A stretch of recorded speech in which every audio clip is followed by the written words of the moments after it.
One nice spring night, Mr. Fox was sitting in his balcony, relaxing and drinking his favorite juice, when suddenly the phone rang.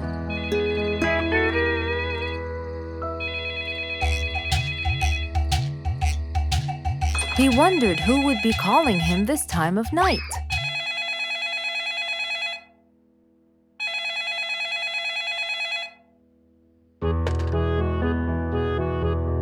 Hello, who is it? Mr. Fox, it's Rorik. Your Majesty, how may I help you? Well, Mr. Fox, I'd like you to come to my house early in the morning to discuss something urgent. Of course, I'll be there. After he hung up the phone, Mr. Fox went to sleep. He was supposed to wake up early. He wouldn't want to miss his appointment with the king.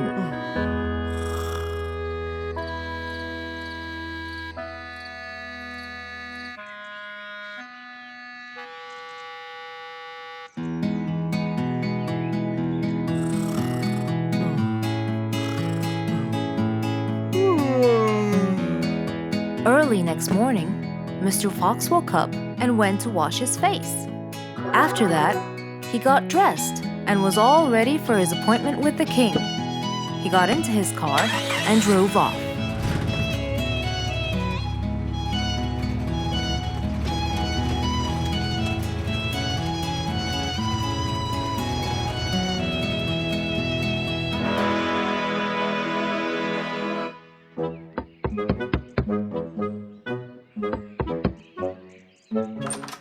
Hello, Mr. Fox. One moment, please. Your Majesty, Mr. Fox has just arrived. May he come in? Of course. Let him in. Come in, Mr. Fox. His Majesty is waiting for you. Good morning, Your Majesty. Hope I'm not late. No. You're always on time. How are you, Mr. Fox? I'm fine. And how's our little Frisky? He's fine. A little mischief every now and then. You can never get him to stay in one place. But thanks to your bracelet, we can always find him. Saved us a lot of trouble. It's my pleasure. So tell me about this urgent matter. As you know, our jungle's population has been increasing lately. Indeed, our population has increased. Yes, but it's getting harder to summon them all to the meeting every time. That's why I called you, Mr. Fox. I need you to figure out a way for me to reach all the animals at the same time. Let me see. I need to think this through. That's okay, Mr. Fox. But please, don't take too much time. Don't you worry, Your Majesty. I will find a solution by tomorrow. As Mr. Fox got into his car to get back home, he thought all the while about the king's request. How could he help the king with his problem? With everything else Mr. Fox has faced, this might be a slightly bigger challenge for him.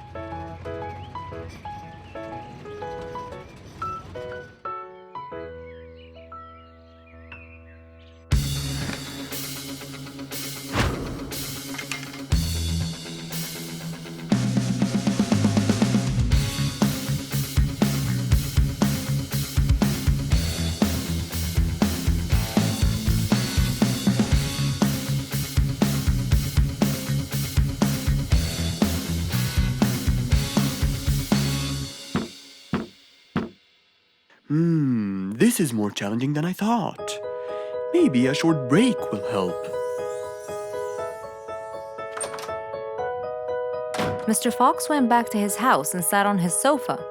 Since he can't think anymore about the king's request, he thought it would be great just to relax and watch his favorite TV show.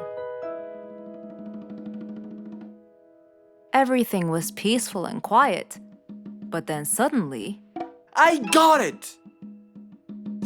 Mr. Fox rushed back to his workshop. He quickly designed a new device. He carried the new device to his car, and off he went to King Rorik's place.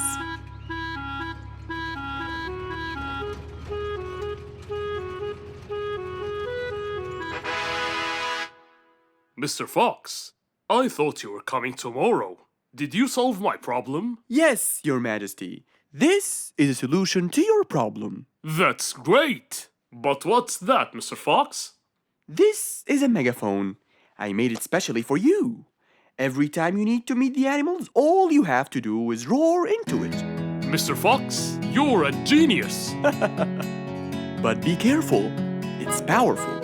So make sure that no one is around you when you use it. Of course! I can't thank you enough, Mr. Fox. You're a great asset to all of us. It's my pleasure, Your Majesty.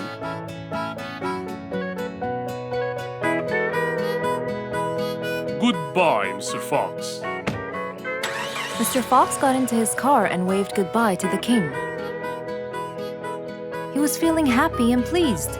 The problem was now solved, and he was able to help out a friend once more. Just imagine if you woke up one day and all your food was gone. Your house was a big mess and the oven was turned on. What happened exactly? You really can't tell. But that's what happened to our friend Giselle.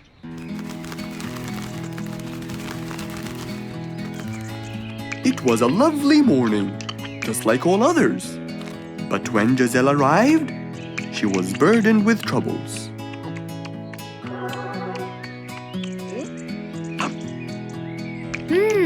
These are good. Yeah, my mom makes the best pancakes in the world. Look, it's Giselle. Hey, Giselle, come join us. Have some of these delicious pancakes. Thanks. I'm not hungry. What's wrong, Giselle? You guys, I think a thief broke into my house. What? Food has been going missing from my home, but I didn't think much of it. But the amount of food disappearing kept getting bigger and bigger. And yesterday, all of my food went missing. And there was a huge mess at my house. I even found the oven turned on. My house could have burned to the ground. Oh, I'm so sorry to hear that. Are you okay? This sounds really dangerous. What if this happens to my house next? Calm down. Whatever it is, I'm sure we can deal with it. Giselle, let's go to your house and check it out. And so, they left for Giselle's house. They had no idea what would be waiting for them. Oh dear, what a mess. Did you not hear them at all? I heard noises, but by the time I got up, they were gone. Did they take anything else other than food?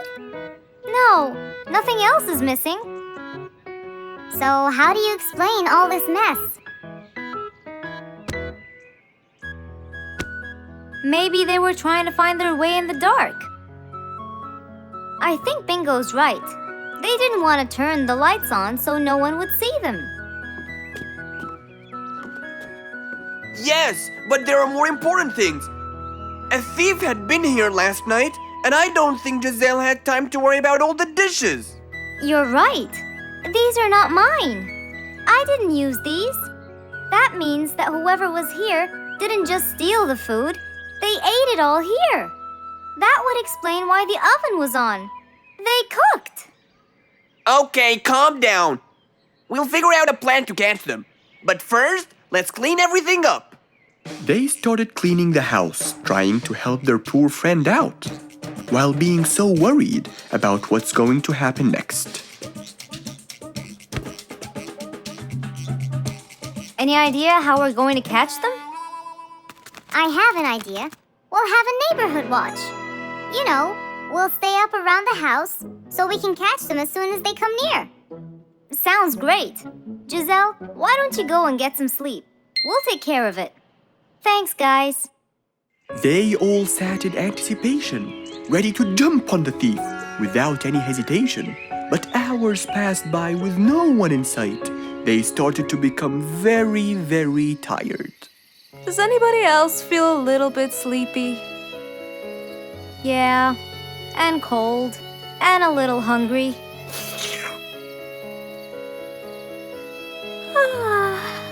Parrot, do you see anyone from up there? No, no one's around. Guys, you can go home. I'll stay here for the rest of the night. I'm not tired.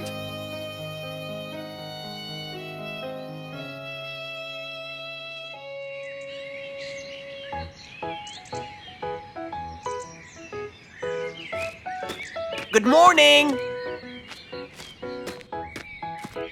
What happened after we left? Did you see them? I heard a noise from the bushes near the house, but no one was there. They must have seen me, got scared, and ran away. Wow, you must have looked so tough. How did you get them so scared? I'll teach you guys. First, you have to stand chin up, hands on your waist, and look so focused. Then, you walk back and forth in front of the house, so they wouldn't have a chance.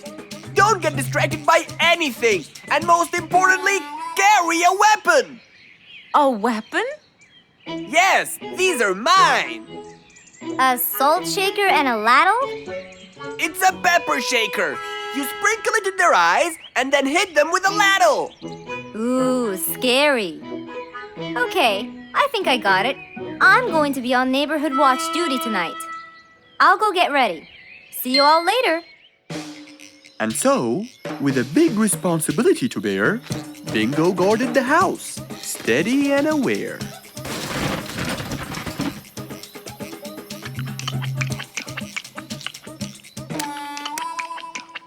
Zebra, what are you doing? What? Where am I? Giselle's house. What is that noise? Did you catch it? Yes, it's Zebra. He's been sleepwalking and eating all your food. Oh no! Giselle, I'm so sorry. I wasn't stealing your food. This happened before. I sleepwalk a lot. Don't be mad.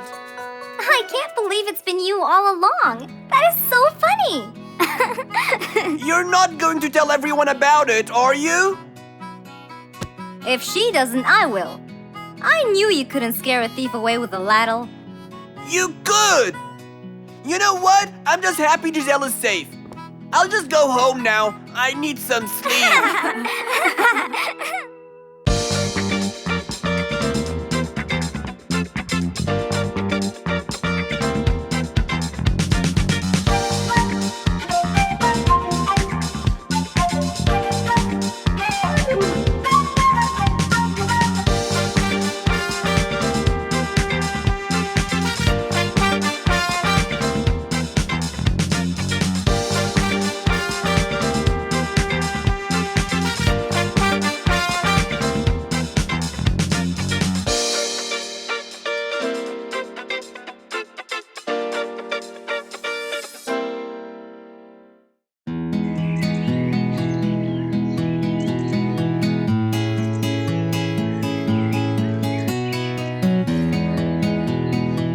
Spike the Dragon always bragged about how good he was at photography.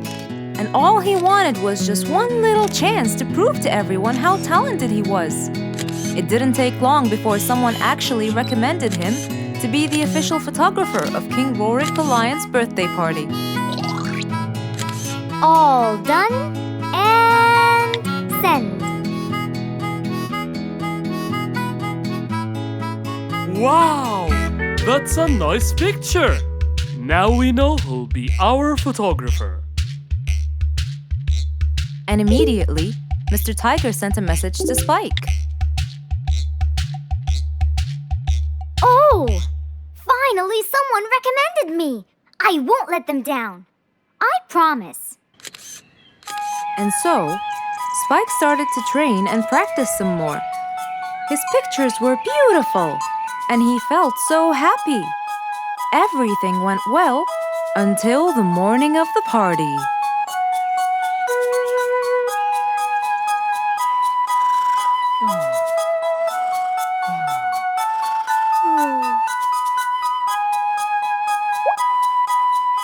Oh, today's the day. Finally! Maybe I should train some more.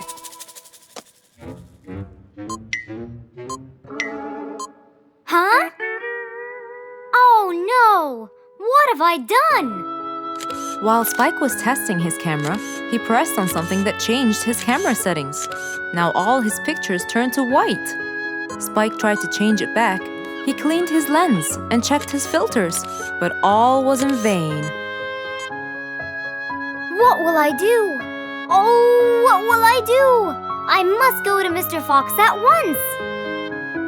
Feeling so worried and sad, and with no clue what to do, Spike held his camera and flew off to Mr. Fox.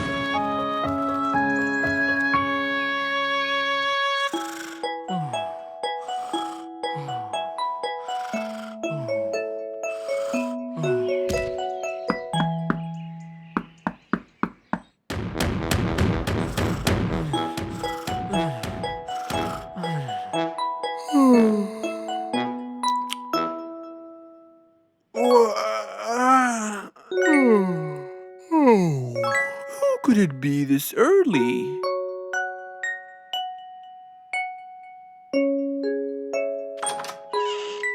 Oh, Spike, it's you. Help me, Mr. Fox. My camera. Help! All white, broken. Help! Calm down, calm down. Please, come in. Spike followed Mr. Fox inside. He sat down and started to speak slowly. You know today's the king's birthday party. Yes, and you've been hired as the official photographer. Congratulations, Spike. Oh, Mr. Fox, it would soon be condolences. What? Why? My camera. It's broken. Broken? Yes, I woke up early today and tried to check it. But I found that every picture I take becomes white. Have you checked the lens? Yes, and I re-cleaned them to be sure. But it's no use. And the filter? Everything. The lens and the filter. Can I take a look at it? Mr. Fox held the camera and started to check the settings. Where could I buy another one now? Do you have a professional or digital one? I don't think you'll need it, Spike.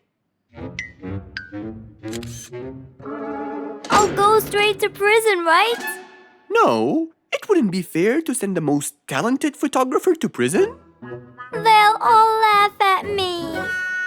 Are you sure about that?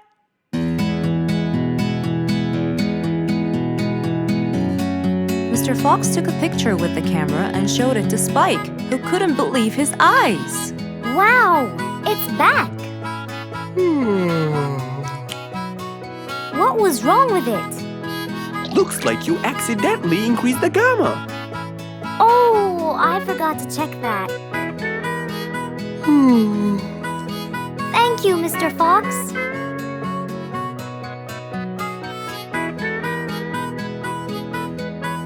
I'll go now. See you at the party. That would be awesome. With that, Spike walked out of Mr. Fox's place. He went back home with a smile on his face.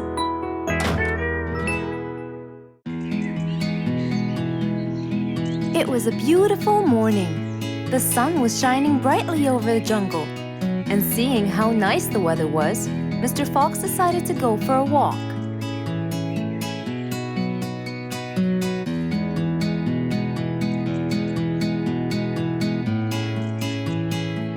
The birds were twittering, the bees were humming, and the flowers smelled pretty.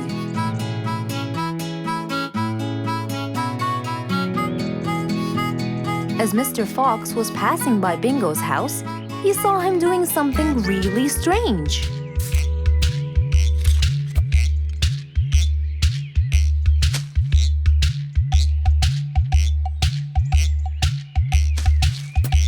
Bingo!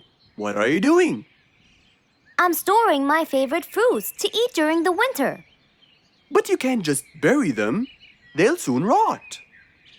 But what can I do, Mr. Fox? They only grow in the summer, and I love to eat them so much. Mr. Fox thought about it for a while. What could he do to help Bingo?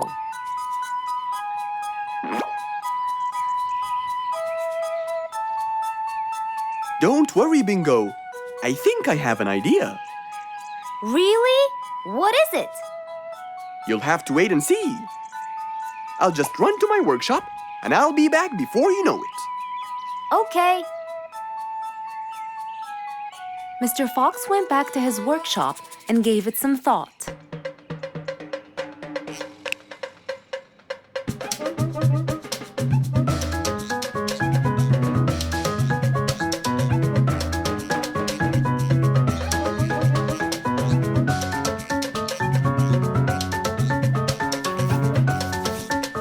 After calculating all the details, he started to gather the things that he needed.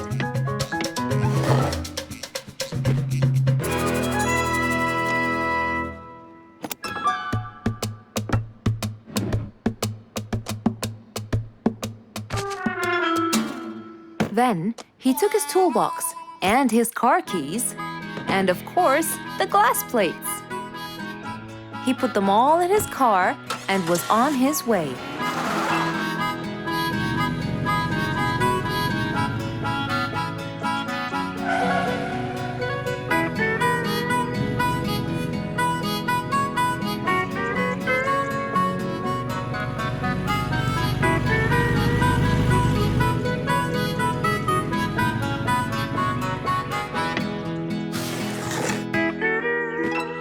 What's all this for?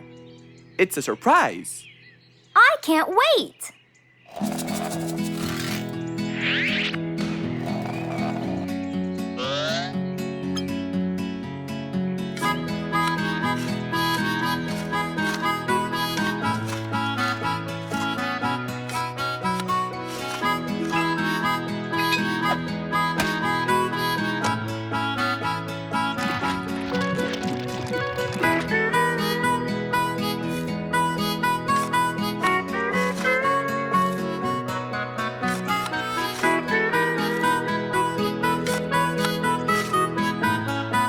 Mr. Fox was almost done, and Bingo was watching him, looking slightly puzzled.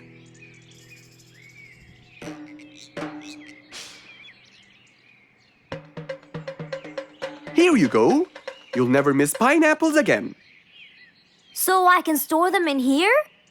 No. You'll grow them in there. This is called a greenhouse. But it's not green, it's transparent. No. It's called green because we can grow green plants and fruits inside it whenever we want. Oh, so now I can have pineapples whenever I want? Yup. Anytime you want.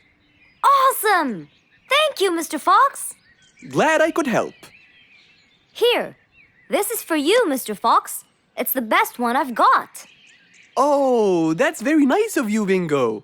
I love pineapples. Now you and I can eat them anytime we want.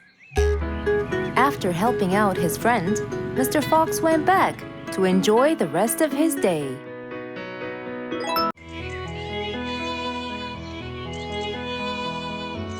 It was a very fine day, in the beautiful month of May. Mr. Fox decided to go for a walk. So, without further delay, he was on his way.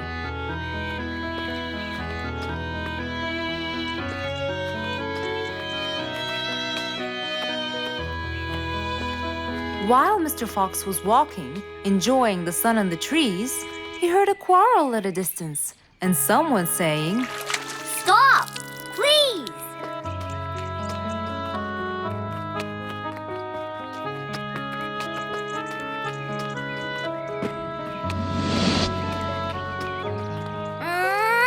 What? Can't a monkey enjoy a spring nap in peace? Nap somewhere else. I don't care. Excuse me? You splash somewhere else. You've got the whole ocean. That's more than enough room. What's going on here? I like it here, and I'm going to stay. You stink. Bingo? Bite me. Bubbles? I gobble you up, but I prefer a healthy diet. What's the matter with you two? I'm calm and happy. I'm just simply awesome. Mr. Fox, can you believe her? Honestly, I don't believe the fact that you two are fighting in this lovely weather. You tell him, Mr. Fox. Such a gloomy monkey. All I want to do is take a nap. Such a gloomy monkey. Such a gloomy monkey. Bubbles, stop that. What's your problem, Bingo? What can I say, Mr. Fox? I just wanted to nap on my hammock. But Bubbles kept splashing water all over me. And it's so irritating. As if it wasn't on purpose, Mr. Fox. I just wanted to enjoy spring my way. Can't I enjoy the weather however I please? Of course you can. But Mr. Fox! And you too should enjoy your spring nap as well, Bingo. Finally! That's right. Go enjoy your spring sleepiness some other place. Say what now? You know what? I've got the perfect solution to your problem. Really? Yes, and it's very simple. What is it, Mr. Fox? Wait here for a second. Don't splash water for a short while, okay? Fine.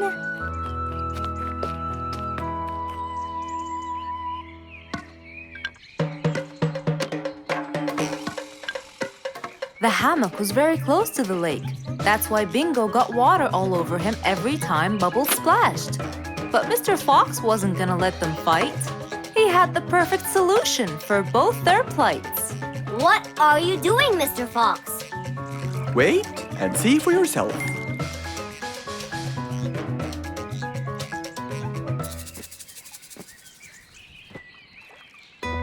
Let's see. First, we'll untie the hammock. 1, 2, 3, 4, 5. Now, we'll go a few more steps up and tie the hammock again. Here's good. There you go. Try it now, Bingo.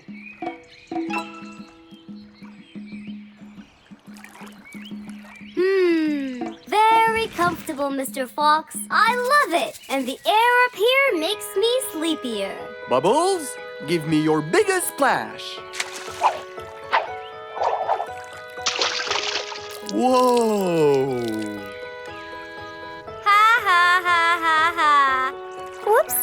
Sorry, Mr. Fox. Don't worry about it. I feel fresh. Mr. Fox's work was done. First there was trouble, now there was none. For there was indeed no better deed than rushing to help a friend in need.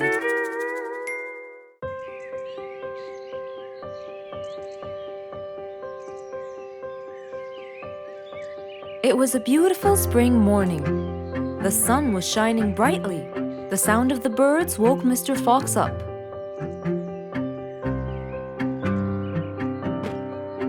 He changed his shirt, put on his tie, and his vest. Then he drank his tea. It was delicious. After reading a shop manager ad, he got into his car and drove off.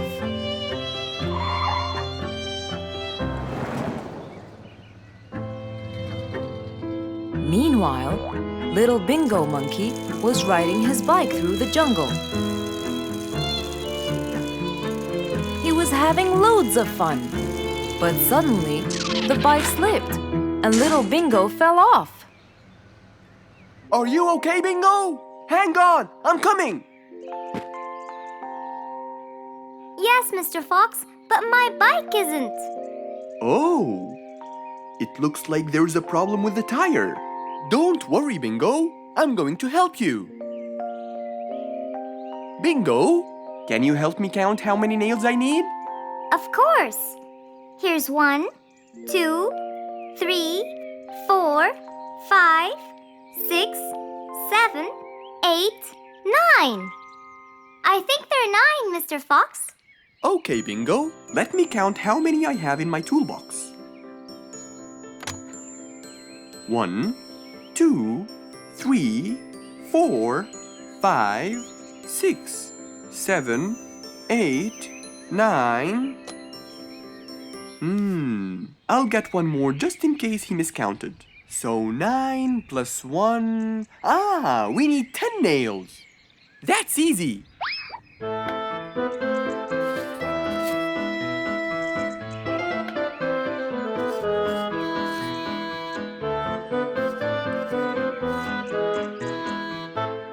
Okay, Bingo. It's all done. Thank you so much, Mr. Fox. You've helped me a lot. Come on, give it a go. So once again, little Bingo rode along happily.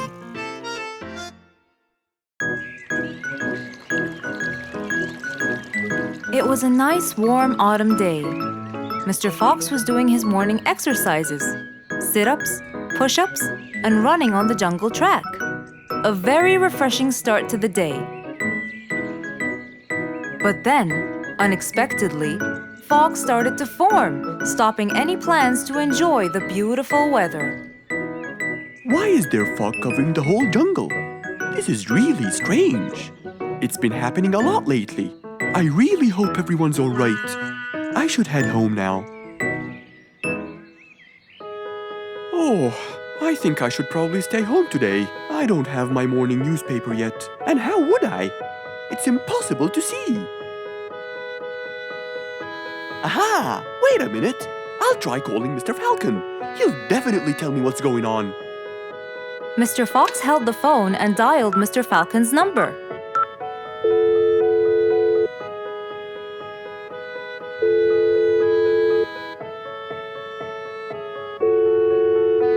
Oddly enough, there was no answer. I guess he's not home.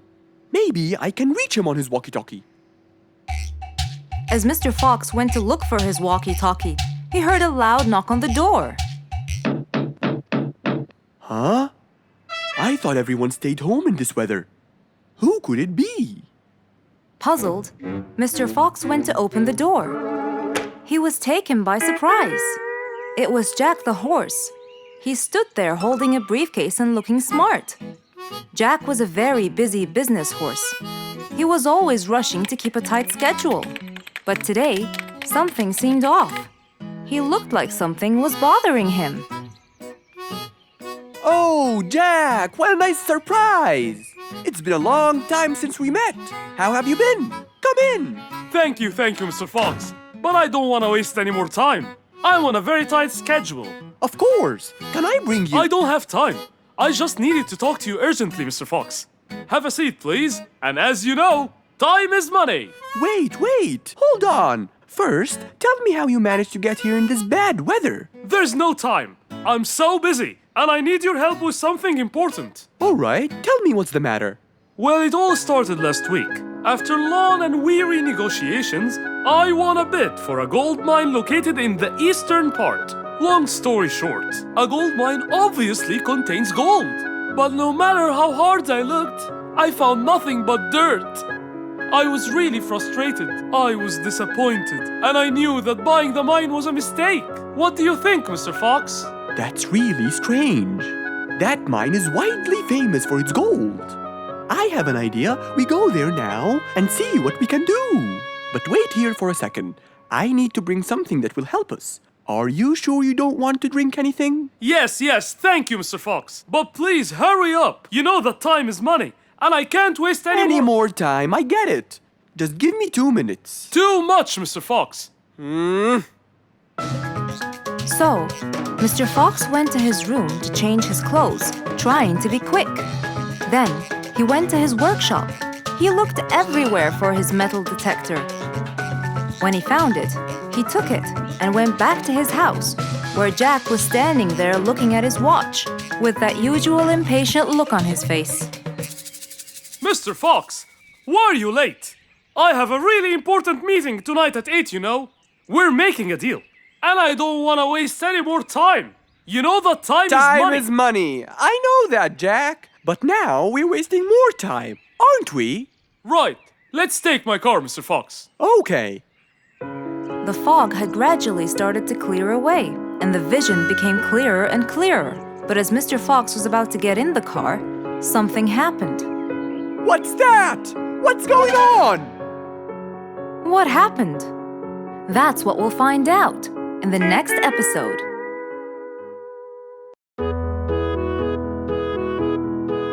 Mr. Fox was known for his kindness in helping others. Everyone went to him for advice, even Woody, the jungle carpenter. After being assigned the task of building a really big ship, he went to Mr. Fox, seeking his wisdom. Mr. Fox listened carefully to what Woody had to say, and in turn, promised to help him.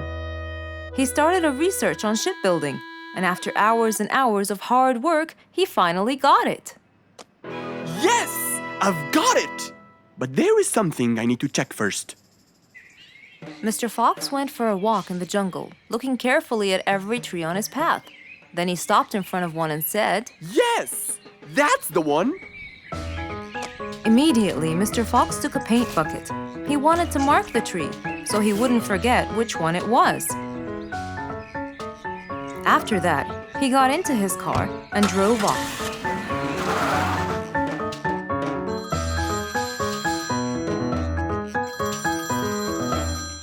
When he got home, he called Woody to tell him that he had found the perfect solution to his problem.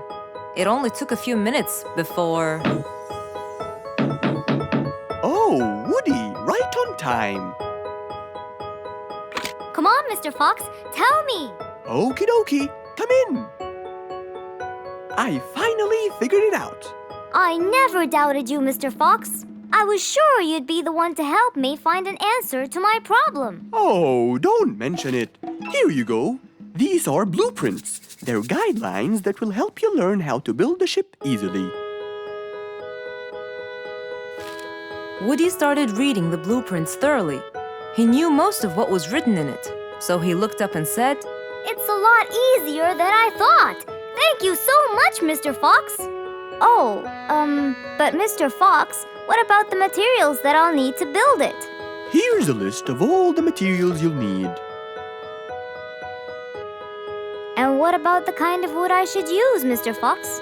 I did extensive reading, and I found out that our ancestors were famous for using teak in the process of building ships, as it's really stiff, strong, and it can also be shaped to have wide planks, which would help the ship to withstand the waves of the sea. But I know you don't know what teak is. Not everyone does. But come along. I think it would be better to show you the tree I found earlier in the jungle. Our jungle? Of course! Everything you dream of can be found in our beautiful jungle. Mr. Fox got into his car with Woody by his side and drove off. They headed towards the tree that Mr. Fox had marked earlier. Here's the tree. Huh? I have loads of that wood in my store, but I never knew that I could use it to build ships. I didn't know about teak either. But with a little bit of research, everything is open to you, my friend. Mr. Fox, I can't thank you enough. I'm really happy right now. I'll never forget what you've done for me. It's my pleasure, Woody. Now that I know what I should do, I'll go back and start building that ship for Nate as fast as I could. Thank you again, Mr. Fox. So, after helping his friend, Mr. Fox got into his car and drove away happily. You know, it's true what they say. A friend in need is a friend indeed.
It was past midnight.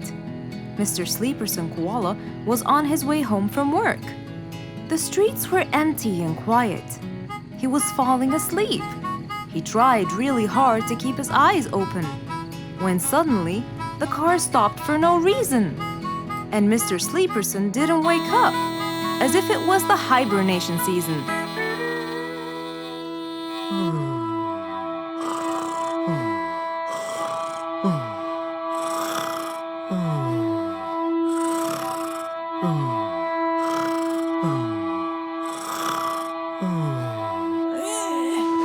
What is that? Mr. Sleeperson fell asleep on his driving wheel. The horn was too noisy for Mr. Fox to bear. He tried to block the sound out, but it was no use. He pulled his cap over his head, put earmuffs, but it was all in vain. He couldn't bear that horrible sound any longer. What a horrible sound! Who could it be this late at night? Oh no! Mr. Sleeperson! It's you again! What brought him here this time of night? And he slept on the driving wheel! Excuse me! Mr. Sleeperson! Hello? Hello?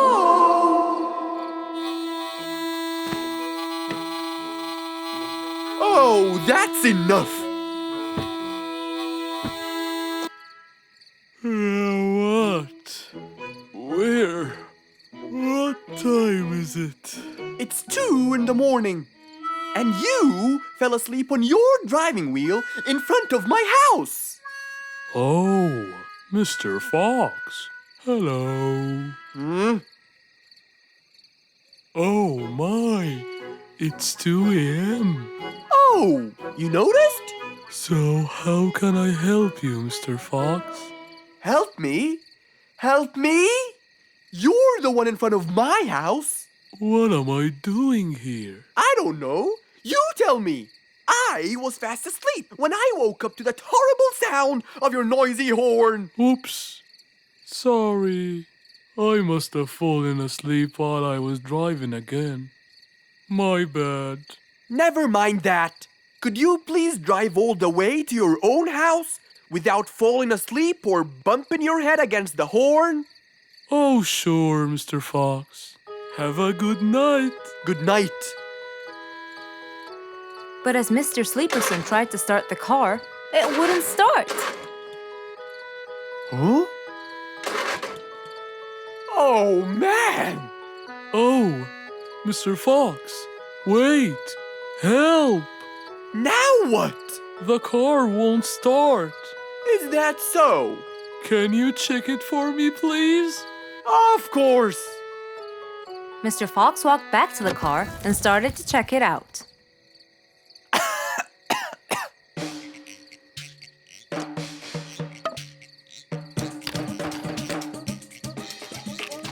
Everything seemed fine. However, when he lowered the hood cover, he found Mr. Sleeperson sleeping in the back seat. He couldn't control his anger. He banged the hood cover. But Mr. Koala was still asleep. Mr. Fox decided to hop into the front seat and try to start the car himself. Huh? Mr. Sleeperson! Your car is out of fuel! Who? Where? Your car is out of fuel! No way! Oh, What will we do now? you have to fill the tank! Okay. Mr. Sleeperson! What? Wake up! I'll fill your tank for you. I have some fuel in my house. Oh, that would be great.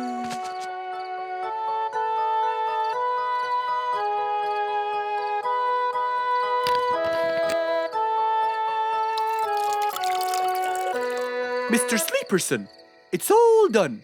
You can go home now. Oh, thank you. Thank you so much. You're welcome.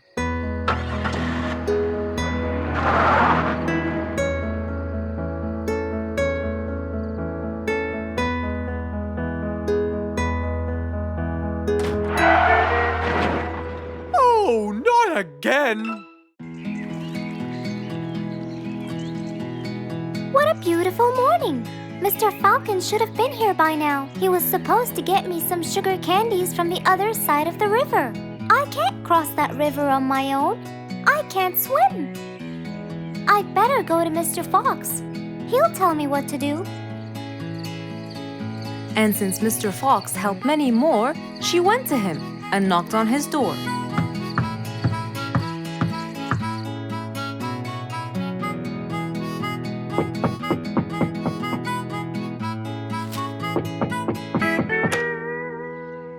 Who's there? Over here, Mr. Fox. Oh, little Auntie Lou. Welcome. Please come in. Thank you, Mr. Fox.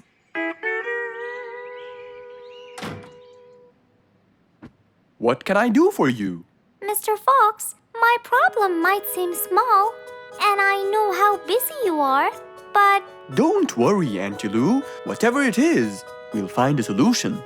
Tell me, what's bothering you? sugar candies. Sugar candies? But you love them. Yes, Mr. Fox, I do. That's the problem. The only place I can find them is by the other end of the river side, and I don't know how to swim. Well, how did you get them before? I had some friends who would cross the river and bring me some candies with them. But I can't wait for them to go every time. I want to be able to get them myself. I see. So you want a way to cross that river by yourself. Yes. Do you want to learn how to swim? Impossible. I'm so afraid of the water. It's my worst nightmare. Isn't there any other way, Mr. Fox? Sure there is. Let me think. Mr. Fox thought quickly and without delay, for there was already another way. He'll build a bridge for Auntie Lou, so she could cross whenever she wanted to. Little Auntie Lou, how wide is that river? Very wide, Mr. Fox. It won't be easy, but let's go. Into the workshop ran Mr. Fox. He grabbed some wood and his toolbox. He put them in his Jeep and hopped inside. Then he and Auntie Lou went for a ride.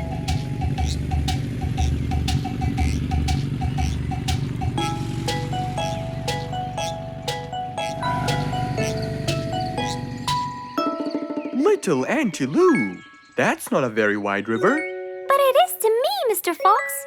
You're only saying that because you're too big. Maybe you're right. Little Auntie Lou, let's get started.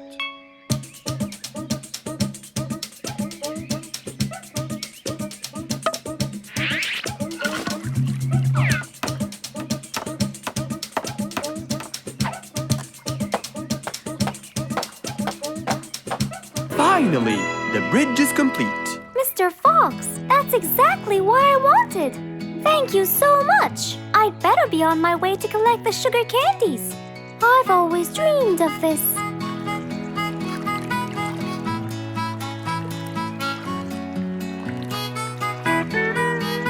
Enjoy the candy, little Auntie Lou.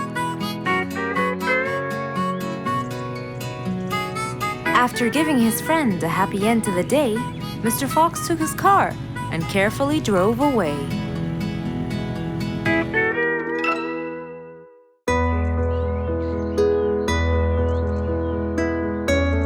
One bright sunny morning, as Mr. Fox was having his morning coffee and reading his newspaper in the balcony, his phone rang.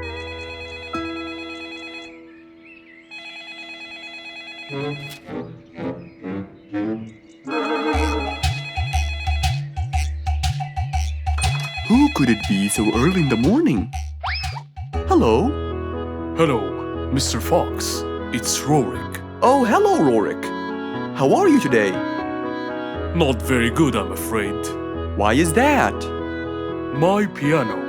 I tried playing it today, but it sounds weird. How so? I don't know. Could you please come and check it out? Sure, I'm on my way. Thank you, Mr. Fox. I'll be waiting for you. And I'll be right there. So, quickly, Mr. Fox changed his clothes. He took his toolbox and his car keys, got into his car, and drove off to Rorik's place.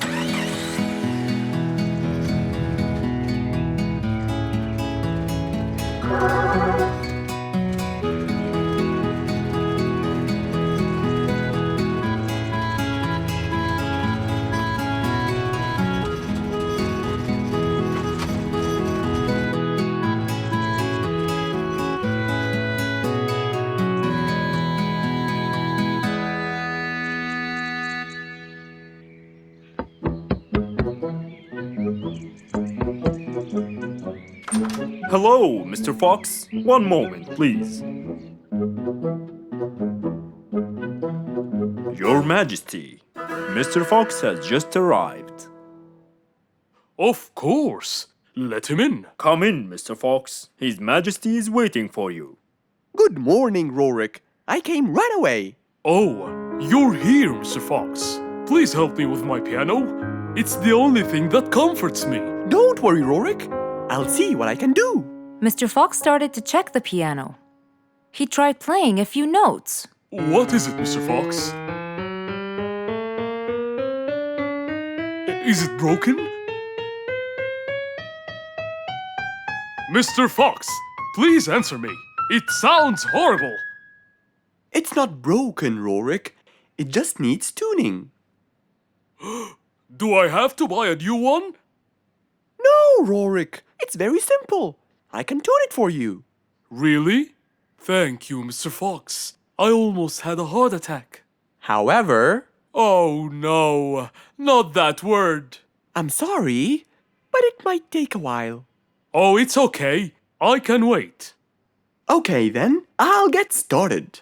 Please, Mr. Fox, do your best. It's my everything. Don't worry, it'll be good as new. Mr. Fox opened his toolbox, grabbed a few things, then started to work.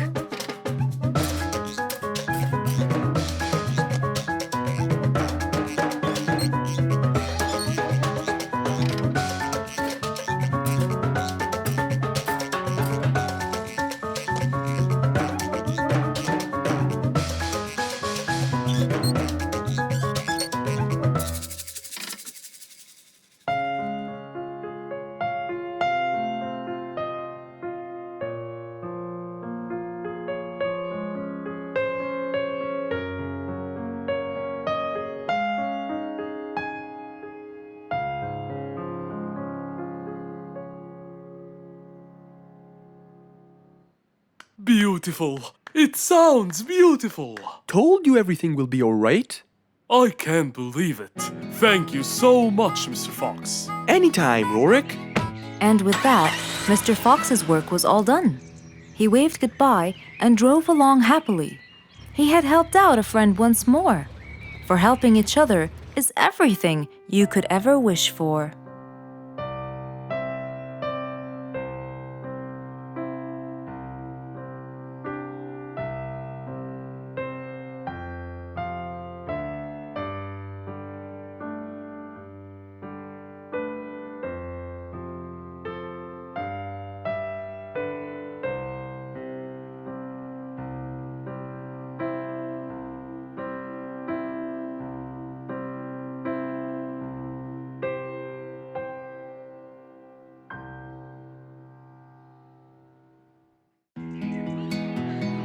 An autumn windy day.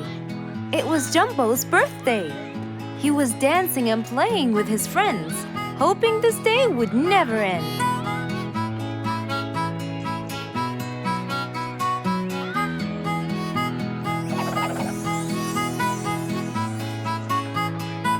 Everyone ran to hide all the same, but Jumbo slipped and fell. And that was the end of the game. All the animals heard the fall, but Mommy Jumbo ran before them all. Jumbo!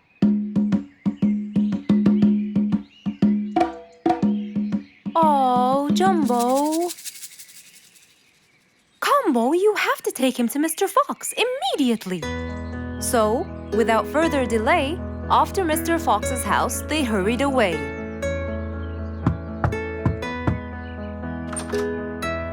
Hey, Mrs. Combo, what's wrong? Help me, Mr. Fox. Jumbo is ill. Oh, please come in.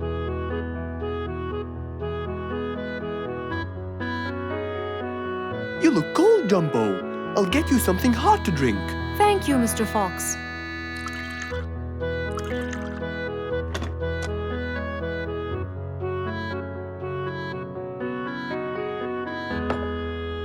We were celebrating Jumbo's birthday. Oh, happy birthday, Jumbo. Thank you, Mr. Fox. But as he was playing with his friends, he slipped and fell into the pond. He started shivering and sneezing. I feared he might be sick, so I thought I should bring him to you, just in case. Well, why don't you lie down, Jumbo, and let's take your temperature. Open your mouth. Say ah. Ah. Fever, stuffy nose, red dots all over his trunk. It's definitely sniffles. Oh my, sniffles? Don't worry, Mrs. Combo. It's just a sniffles fever. It will go away. All you need, champ, is some rest and just one pill of antidote. And when you're better, you can go back to play with your friends. Thank you, Mr. Fox. After thanking Mr. Fox, Mrs. Combo took Jumbo back home to let him rest.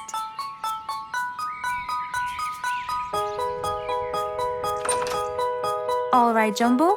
Now all you need to do is follow Mr. Fox's advice and keep Mr. Thermometer under Under my tongue? To find out if I'm all better so I can go outside and play with my friends? But first, you gotta Keep my thermometer in my mouth? right, son. You can count on me. Now, you'll stay put and oh, sorry. Call me when it beeps.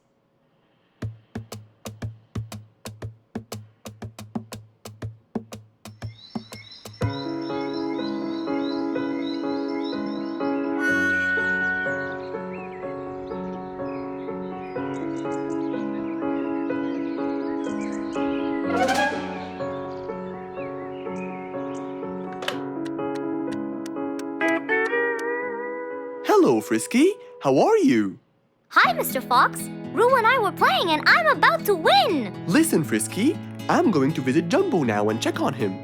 I'm sure he'd be really happy if you and Roo come with me. What do you think? Great idea, Mr. Fox. I want to check on him too. We'll meet you there. As agreed, Mr. Fox met Frisky and Roo at Jumbo's house. I'm coming.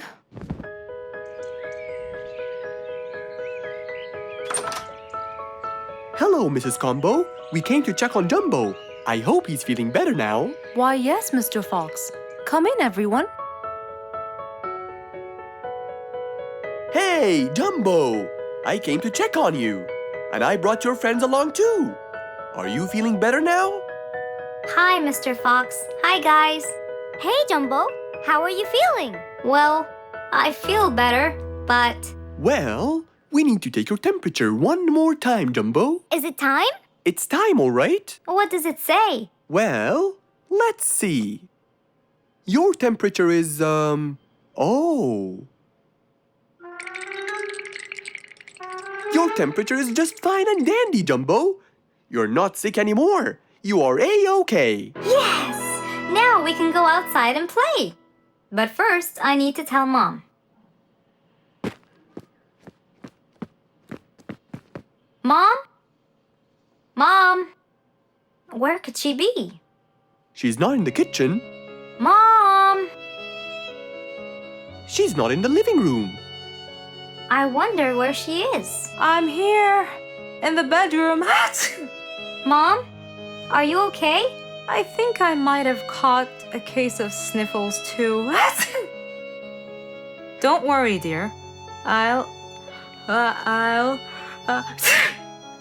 be fine. Now why don't you go out and play hopscotch with your friends? I'll join you when I get better. But Mom, I won't be happy if I go to play and leave you here all by yourself. I'll be only thinking of you. So, what do you think you should do, little Jumbo? I have to sit here and take care of you, Mommy. You always take care of me when I get sick.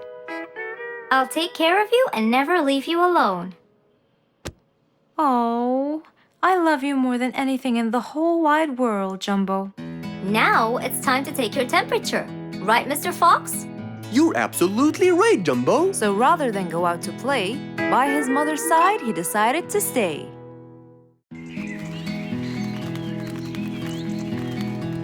It was a beautiful sunny day. Feeling bright and early, Mrs. Sharpie was on her way to work.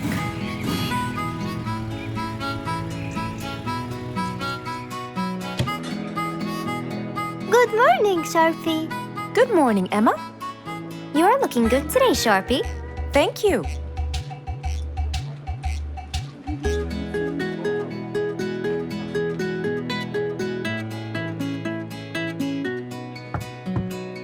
Come in. Good morning, Mrs. Susan. Oh, good morning, Sharpie. Today's gonna be a special day. I hope so, but why? Well, we have more packages that need to be delivered to their owners on time. And there's a special package for the king. I'm on it, Mrs. Susan. After piling them all up, Mrs. Sharpie went to deliver the packages.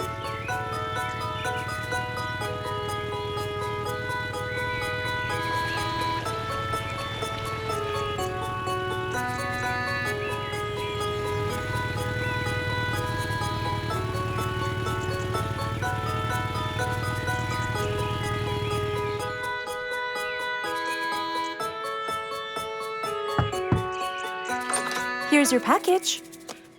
Thank you, Sharpie. Just in time. Looks like delivering the next one is gonna take some time. After safely delivering the package to Mr. Camel, Mrs. Sharpie took off to the opposite side of the jungle to deliver a package for Mrs. Deer.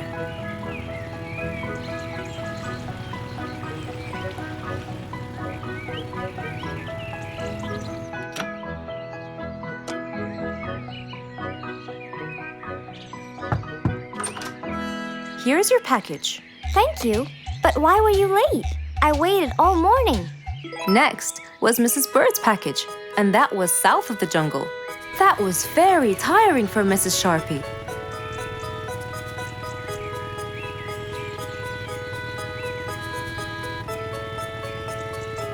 Mrs. Bird! Mrs. Bird! Here's your package. I thought you weren't coming. Thanks anyway. Next was Spike the Dragon.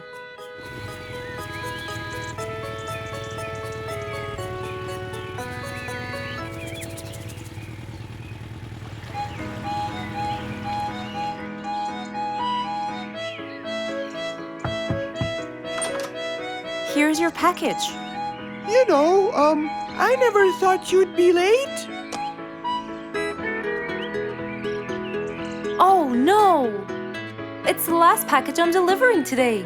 I hope the king is not too upset that I'm late. Worried and a little scared, Mrs. Sharpie took off to deliver the last package. She was already late as it is.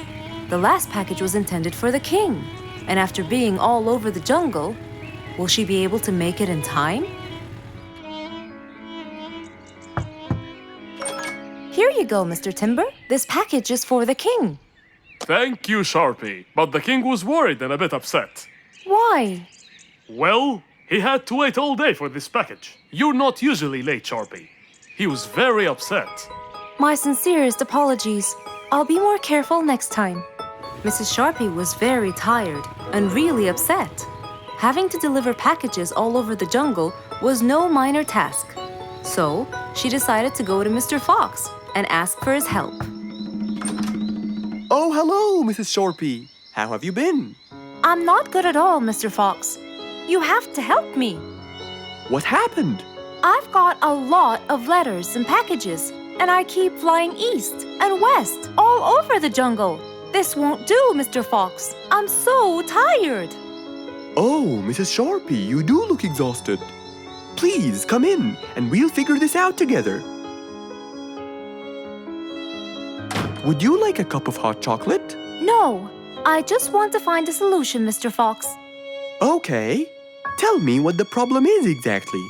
I get too much letters, so I fly to deliver them.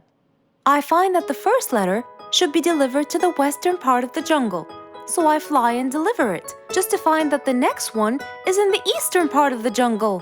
And when I fly and deliver it there, I find that the one after it is in the north. And after that, it's west again, and it's all driving me crazy. Calm down, Mrs. Sharpie. There must be a solution to all of this. That's why I came to you. I kept thinking and thinking, but they come in packages, and I must deliver them all in one day. So how can I do that? Don't worry, Mrs. Sharpie. We'll sort this out. Sort? Sort! That's it!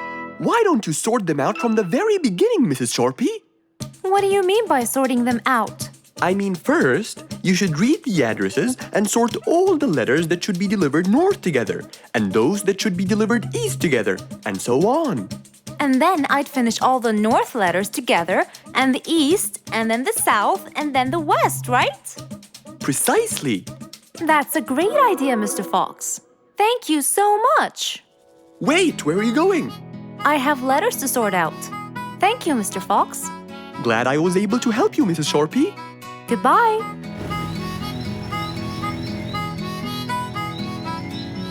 Happy with the solution she got, Mrs. Sharpie took off and looked forward to a new day with her new planned plot.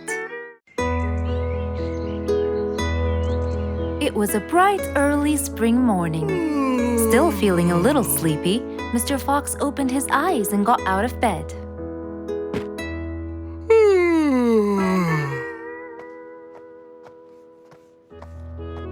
Since the weather was beautiful outside and awfully tempting, Mr. Fox decided to go for a walk in the jungle. The sun was shining, the birds were twittering. It was a very peaceful morning. Well, sort of. Worried that something terrible could have happened to one of the animals in the jungle, Mr. Fox sprinted towards the sound. Are you kidding me? You're the size of an air balloon! Are you making fun of my size, you piece of you? What? Take that back now, you... No! I'll never take it back! This was all your fault! No, it wasn't! It was yours! No! It's always your fault! Now, calm down. Oh, Mr. Fox, I'm so glad you passed by. You're the only one that could solve my problem. Solve your problem? No, Mr. Fox will solve our problem. No way! What you did was a total crime. So not true. You're the one who started it all and injured me, you big There, calm down. And just tell me what happened. He woke me squeezed up! Slow down, one at a time. Mr. Panda, you go first. Thank you. Now, I was walking heading to my house when I realized that for me to get there, it will take me 12 minutes. And I was so tired and sleepy. So I thought about it, and I realized I should just lay here for a while and take a short nap. And just as I was starting to get comfortable, I found little chicklets screaming with the highest pitch into my ears, Mr. Fox. My ears! Can you believe that? Well, that's not a very nice thing to do, little chicklets. Why did you do that? But I didn't, Mr. Fox. And how is that? I was heading to my favorite lake, and I was walking just right behind Mr. Wicks, when all of a sudden, out of nowhere, he decided to lay down and fell to the ground and squeezed my beautiful wing. And if it wasn't for my high-pitched voice, I would have been dead by now. Well, that was pretty dangerous, Mr. Wicks. What should I do, Mr. Fox? I was really tired and I needed my nap. So I took it. What should a panda do to take his nap? Can't you just wait till you reach your own house? Or at least look behind you before you decide to fall down? My house is 12 minutes away. and all the walking had already stolen away all my energy. I had to take a nap to recharge. I can't keep on walking forever. Then look behind you or sleep next to a tree or something. Why don't you watch where you're stepping? It was a very troubling matter indeed. The little chick almost got crushed. But Mr. Wicks didn't mean it. He was just so tired that he fell asleep. Right? Mr. Wicks, answer me. Did you intend to squeeze little chicklet's wings? Of course I didn't. Were you aware that you were going to take a nap in the middle of the road? Actually, I vividly remember. I walked to the tree side first, but when I woke up, I found myself in the middle of the road. How many naps do you need per day? From 5 to 7, I would say. Did you take a nap before you decided to head home? Of course. Do you usually nap in between? Not always, but today I went so far from my house. I tried to hurry to nap at home, but you know, I'm too slow. Say no more. I now know the answer. Really? Yes. Worry no more, little chicklets. From now on, Mr. Wicks will always nap at his own house. Just a second. Aha! There it is! Is that what they call caffeine? My, I didn't think it was that huge. No. It's something even better. Better than caffeine? And chocolates too.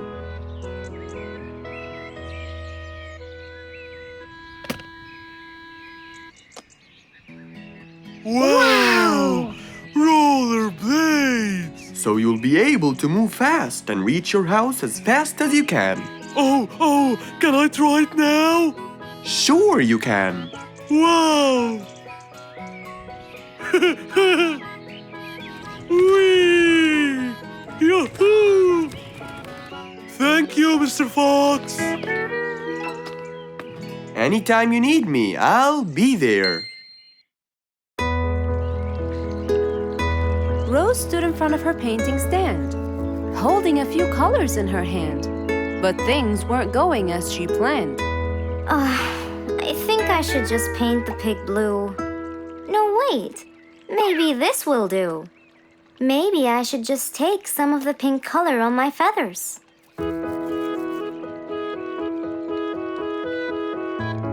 This isn't working. Maybe I should call Mr. Fox. He might have some clue about what I should do.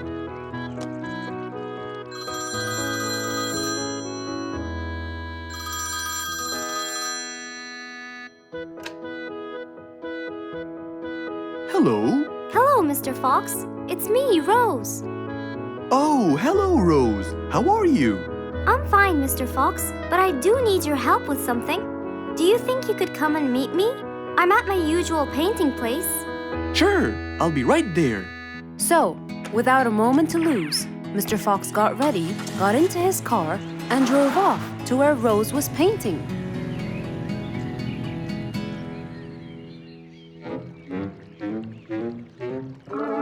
Oh, Mr. Fox. I'm sure glad you're here. I tried everything, but nothing seems to work. What are you trying to do, Rose? I was just trying to get some pink paint, Mr. Fox. I'm not sure that this is the right way to do it, Rose. Well, what should I do? Do you have an empty color palette? Of course.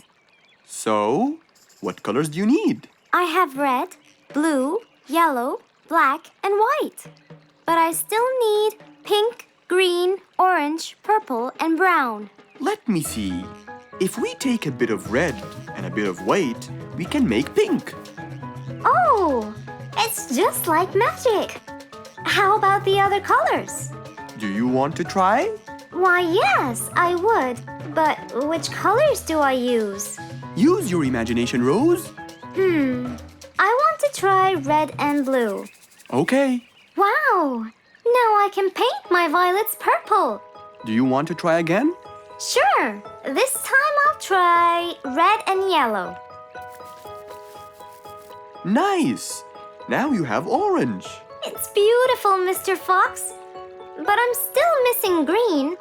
Well, let's see. We still haven't mixed blue and yellow, have we? Right! This is a really cool shade of green. Now you can paint all you want. But, Mr. Fox, what about brown? Right. I almost forgot. Let's try orange and blue. Yes, that's it. I really can't thank you enough, Mr. Fox. Don't worry about it. I really like your painting. You do? Yes, it's quite colorful. Well, thanks to you. Now, whenever you're missing a color, all you have to do is try some together. All the colors that Rose once knew, when mixed together, turned to something new. Pink, purple, orange, and green. Something she had never seen.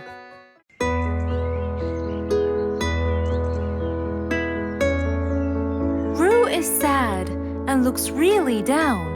On his face, there was a frown. He had a cake, but he didn't care. And although it was his birthday, he said, Life's not fair. Thank you, Mom. "You're welcome, sweetie. Are you okay?" Yeah, I'm fine.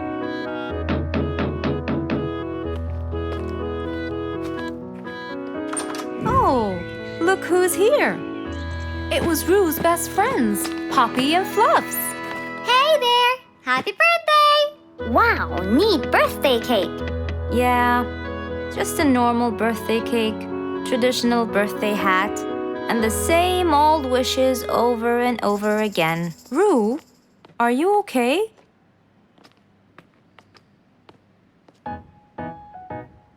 Bad timing, huh? He looks sad. I know, but the cake is still here. Oh, stop it! We have to help him feel better. It's his special day. A little bite won't hurt. Oh, sure, the cake won't hurt, but what about my fist? Fine, fine. What do you have in mind? Let's go.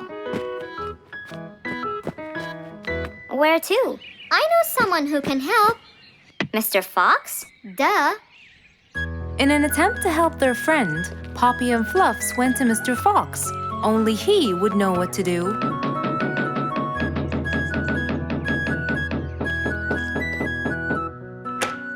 Hey, carrots. Do you have any lemonade, Mr. Fox?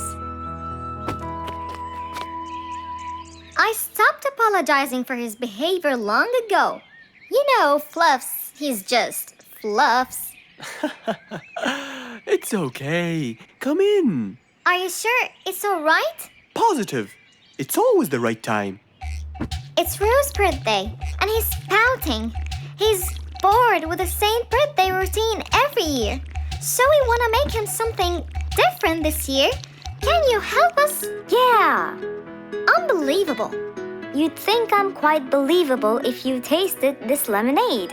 It's awesome. Any ideas, Mr. Fox? What do you guys say? I help you throw him an extraordinary party with a magic show. A magic show? But who's gonna perform the magic tricks? You guys will. I'll teach you. This is the best idea ever. I agree. We'll also bake him a cake. But he says cakes are boring. I can assure you, this one he will like. Sounds like the perfect plan. All right, first, let's bake the cake. It wasn't a very easy task, but all three of them worked hard to make this the best day ever.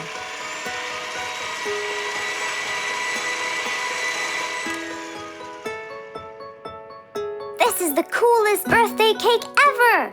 Now for the magic tricks. We need a bottle of water left in the freezer for around 2 hours and a plate full of ice. We'll also need some food coloring and soda. I'll get the color blue. I'll get the green and the yellow.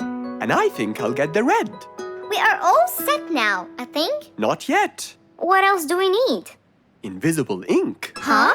Fluffs and I will pour it over everything, including ourselves. And you, Pops, will give Roo this magic glitter. When he sprinkles it, everything will become visible. Cool. Let's go.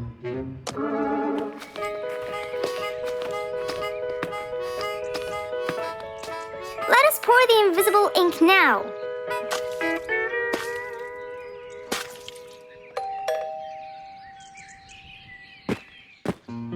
Roo! Hey, What are you doing? just sitting here, bored.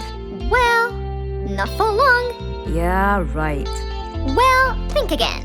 Happy birthday. What's this? You have to sprinkle it around to find out. Where?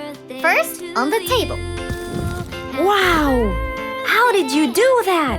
It's a donut cake! Now try sprinkling all around. This is impossible! It's the coolest thing ever! It's not over yet.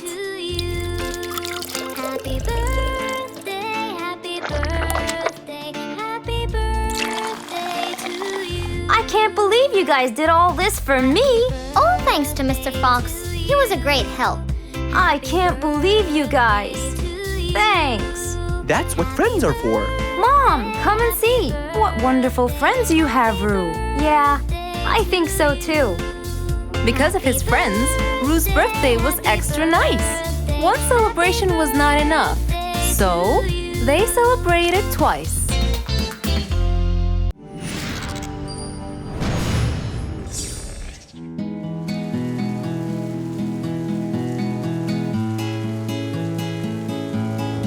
One stormy winter night, when most of the animals stayed warm in their beds and turned off the lights.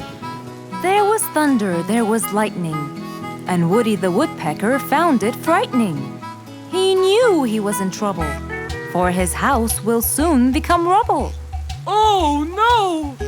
What am I going to do? I better go to Mr. Fox before things get worse.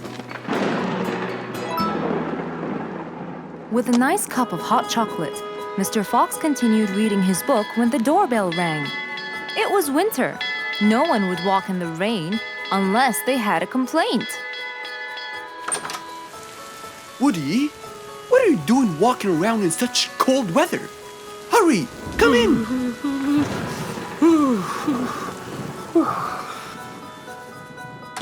Mr. Fox, I know it's cold, and I'm sure my problems will make you feel bored, but I need your help. Of course. Don't worry. Have a seat, Woody, and I'll get you a hot drink. It must have been terrible to go out in that storm. Okay, thank you, Mr. Fox. So, what exactly is your problem?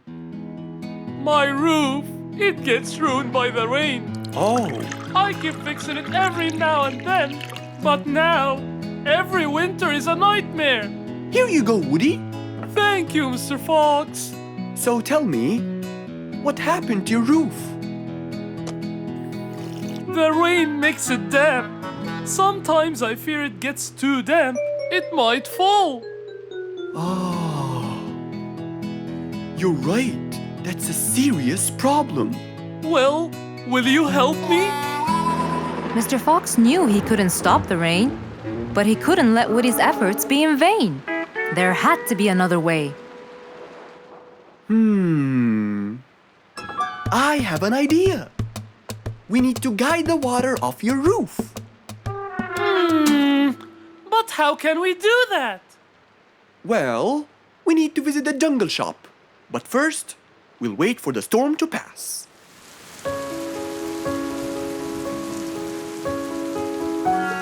Finally, the storm faded away, revealing a bright, warm, sunny day. I think the weather is better now. Let's go, Mr. Fox. Mr. Fox and Woody hopped into the car, and off they drove to the jungle shop. So, what will we buy from here, Mr. Fox? A sloped roof. A roof?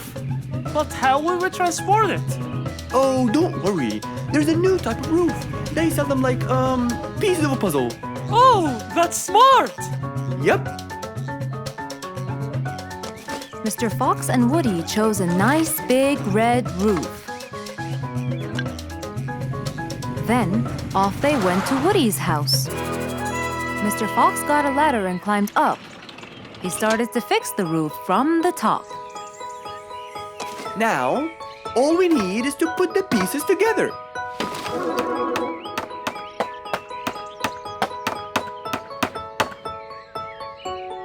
All done. I'm coming down. Wow, it looks great!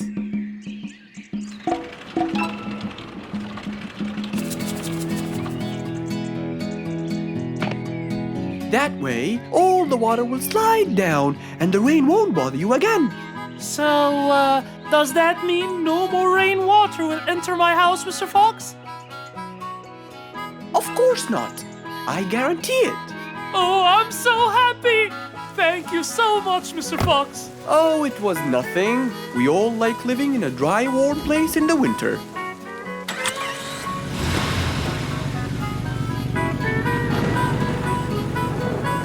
Woody thanked Mr. Fox, for now he could enjoy the warmth and comfort of his house.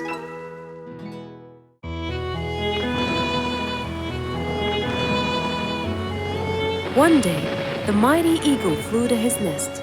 All he wanted to do was rest. He felt bitter, he felt cold. He was really getting old. He knew he needed someplace new. So, off to Mr. Fox he flew.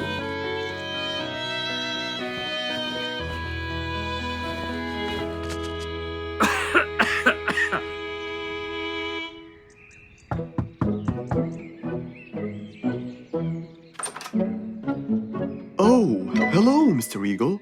You look so tired. Please, come in. Thank you, Mr. Fox.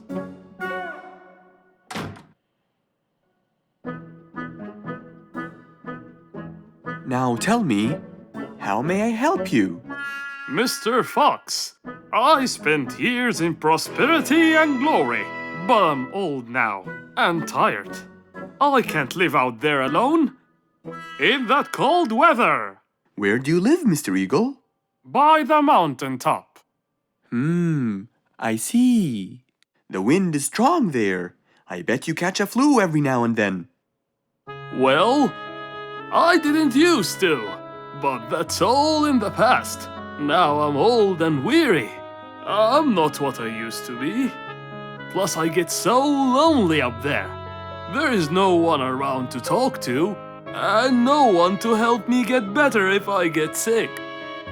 Why don't you come and live with us in the jungle? I looked around, but I couldn't find the right place for my huge nest. I'm too old to build a new one, and I can't really stay in someone's home. Mr. Fox kept thinking for a while. What could he do to help his dear old friend?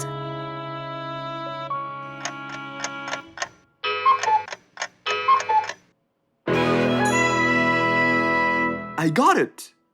I think I can help you build a new house. Have no worries.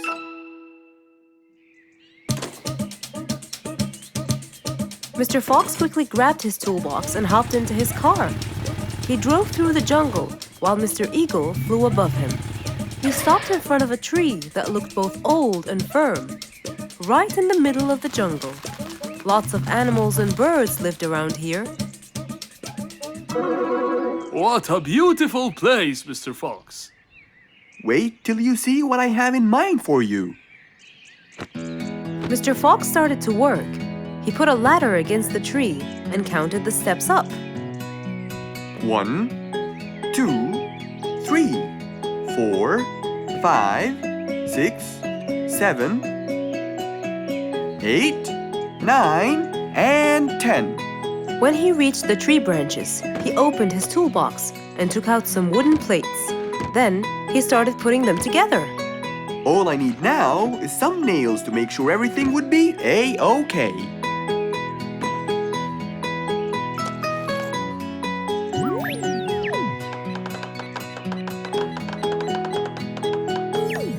We're almost done, Mr. Eagle. Can't wait to see what it will look like, Mr. Fox. Oh my! What a wonderful treehouse! And it's all yours, Mr. Eagle. My own home. I can't believe it. Thank you so much, Mr. Fox. You're most welcome. As Mr. Eagle got inside his new house and closed the door, he felt a happiness like never before. He knew Mr. Fox's idea was truly the best, for there was comfort, there was warmth. He felt really blessed.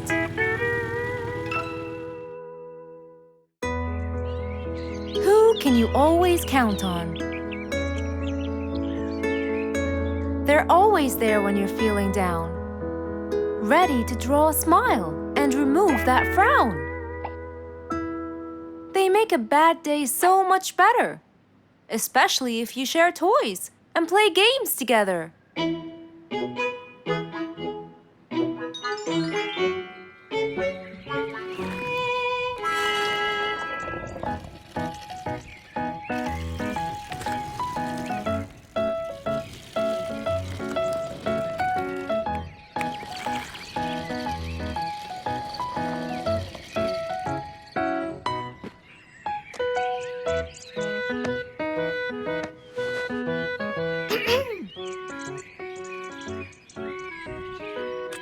Officer Sherlock Fluffs? I'm with you, Officer Poppy Holmes. I think we're moving in the wrong direction. You might be right, Officer Poppy Holmes. I can see footsteps in the opposite direction.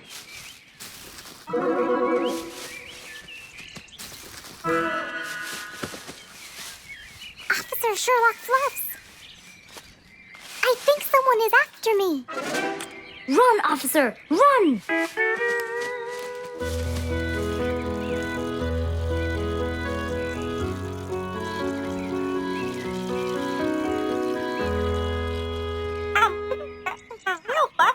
What do you mean? Poppy! Poppy! You there? Poppy! I can't believe we lost the connection. Poppy! Poppy, where are you? Filled with worry, Fluff searched and searched for Poppy, but he couldn't find her anywhere.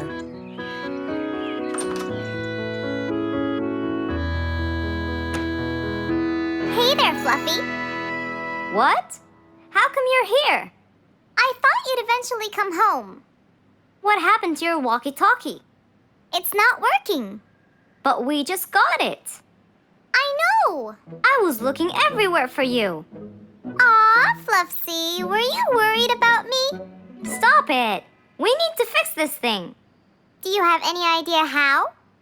Hello? You're the smart one. But I'm not much into technology. You know that. At least take a look at it. I did, before you came. I got nothing, really. Should we go over to Mr. Fox? I think we should. Let me change first.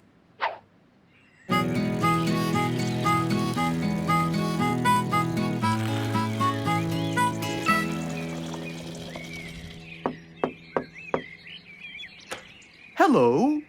Hey, Mr. Fox, Poppy broke her walkie-talkie. I so did not. Don't fight, you two. Show me your walkie-talkie. Maybe I'll be able to fix it.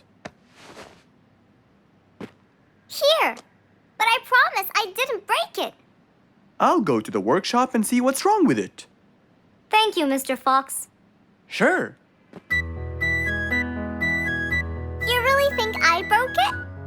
Why else would it stop working? But I didn't.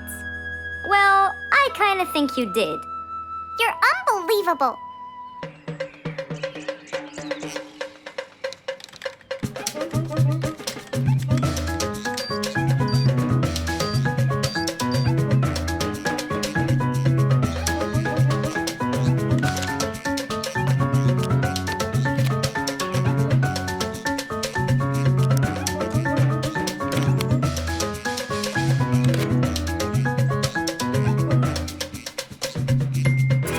It's working just fine. I told you. Well, it wasn't before. I tried it. I know it wasn't, but now it is. See, Poppy, you did break it. And Mr. Fox fixed it. It wasn't broken, Fluffs. It just ran out of batteries. I'm sorry, Pops. Never mind. I was worried about you, though. I know. I have a wonderful brother. Brothers and sisters may fight every now and then, but at the end of the day, they're still best friends.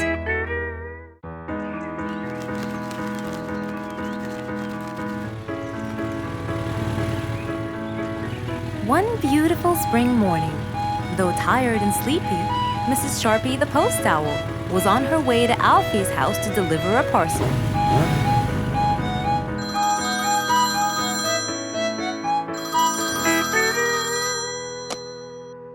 This is Alfie. Who is it? It's Chip, Alfie. How are you? I'm fine, thank you. Great! I sent you the new sheet music, which you have to rehearse. Of course. I will as soon as it arrives. As soon as Alfie hung up the phone, he heard a knock on the door. Good morning, Mr. Alfie. I have a parcel for you from Mr. Chip. Oh, thanks, Sharpie. I better start. Alfie took the parcel and got out the sheets. And then he went off to practice. Alfie the sea elephant was relaxing on the seashore, for it was his favorite place to be. He loved playing his violin, but suddenly the strings became so thin. And as he gave it a hard play, the strings snapped, and Alfie's face turned pale gray. Huh? Oh no! Not my violin! It's my one and only hobby! What shall I do? Oh, I know! I must go to Mr. Fox!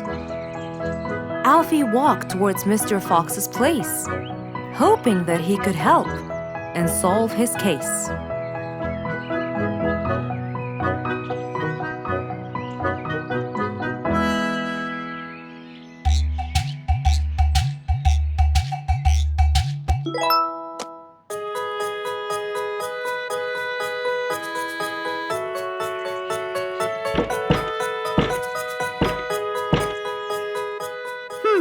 I wonder who?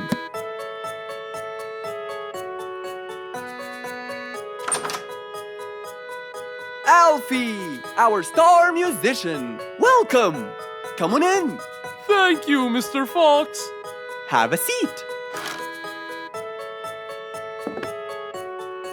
Would you like some lemonade? Yes, please, Mr. Fox.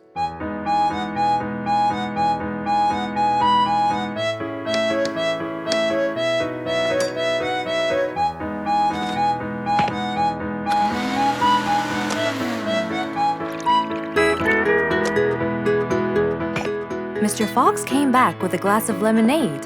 He gave it to Alfie, then he noticed his violin. Oh, what happened to your violin?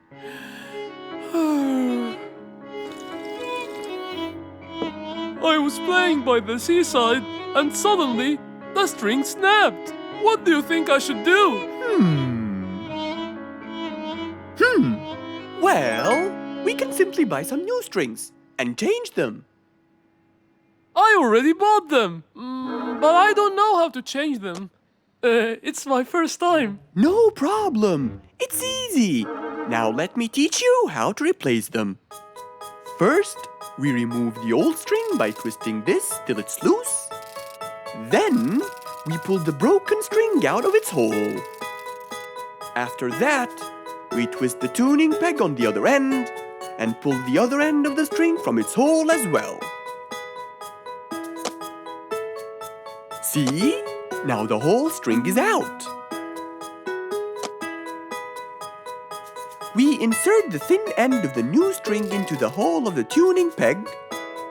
Then, bend the string around the hole like that and fix its other end into the other hole.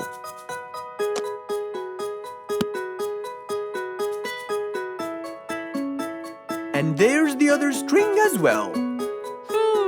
Finally! Go ahead and play it. Okay.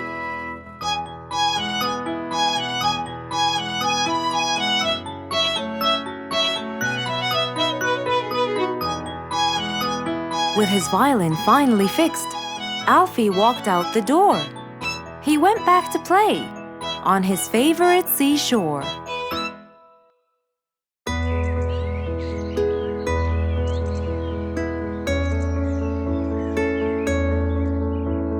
One cold morning, while everyone was shivering in their houses, Mr. Fox woke up and went to watch his favorite team play.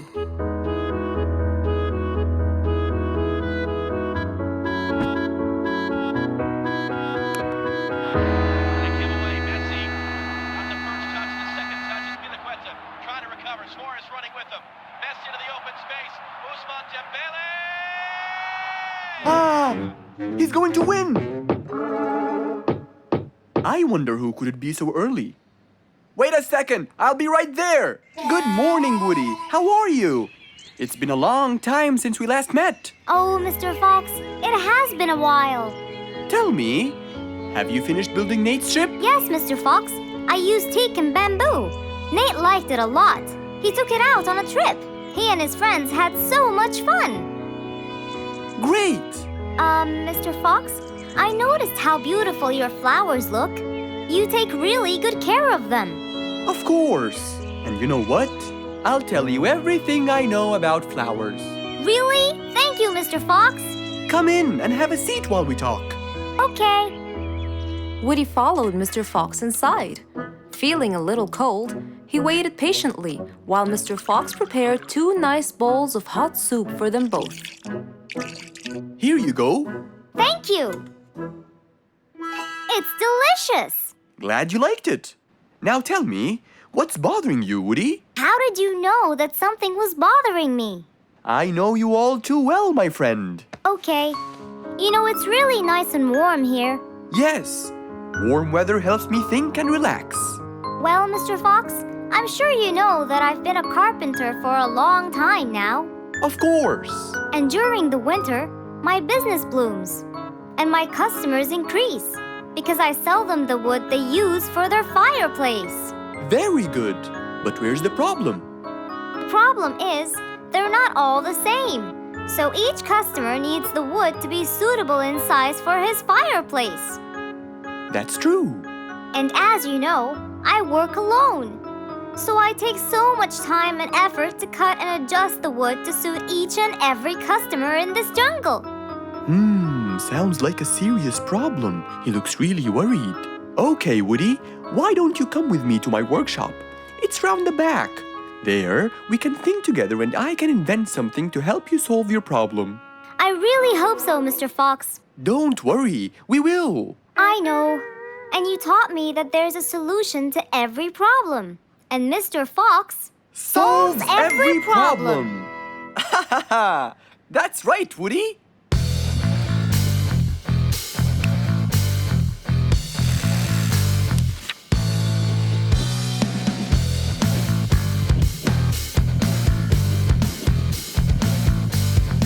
I will invent a gigantic wood-cutting machine that has the ability to choose and control the size and shape of your wood depending on what you need.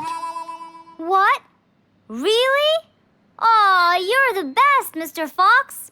I'm just going to need some time to build the machine. You got it, Mr. Fox. I'll go get a few things done and I'll come back. Okay, I'll see you then, Woody.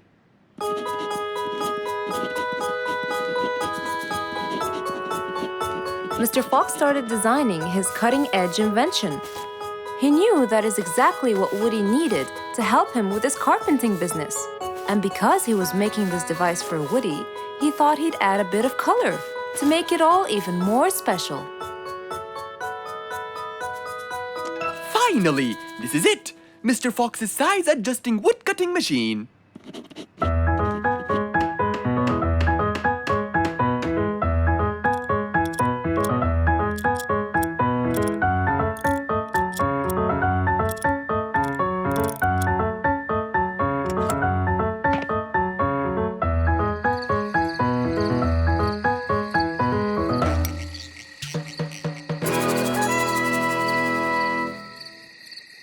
After finishing the device, Mr. Fox sat to listen to his favorite music, waiting for Woody, who came knocking on the door. Hello, Woody. You're right on time. Have you finished building the new machine for me, Mr. Fox? Of course I have. It's in my workshop. Let's go see it.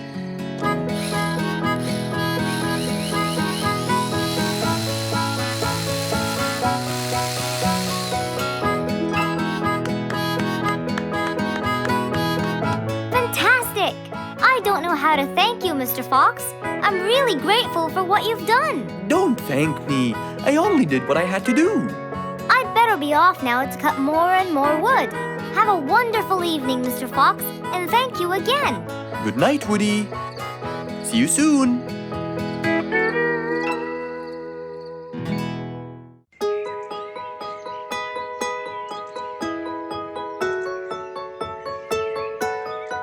Beatrice was a little energetic bee.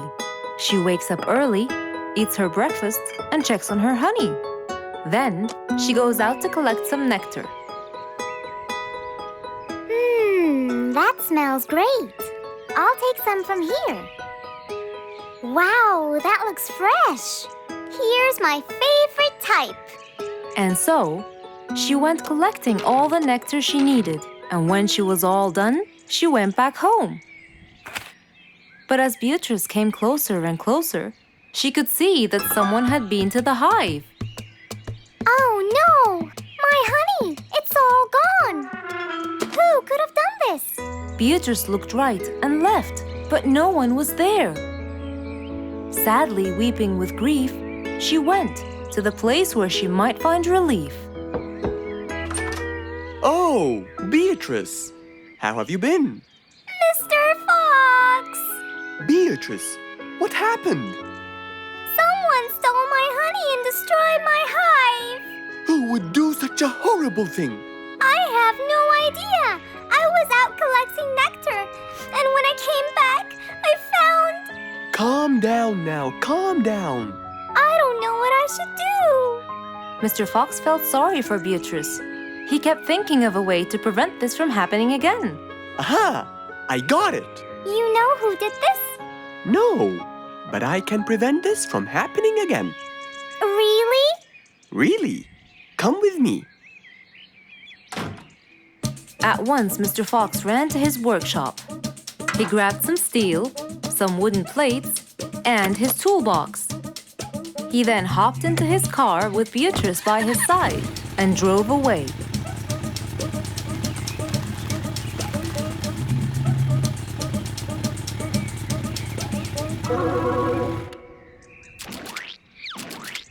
Oh, See? I told you. It's a complete disaster. you were right. But don't worry, everything will be okay now.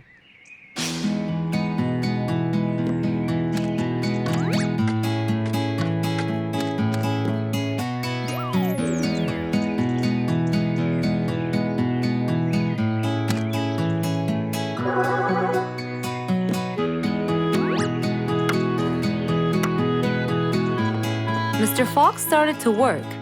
He got the wooden plates and built a box out of them, which he put on the tree branch. Then, he surrounded the box with steel. He made sure the nails went in properly and made a door for little Beatrice. Now, all done. Wow, it's amazing. Thank you, Mr. Fox. There, take this too. And what's this? This is the key to your hive, so no one would enter without your permission. Really? Oh, I can't thank you enough. Don't worry about it, Beatrice.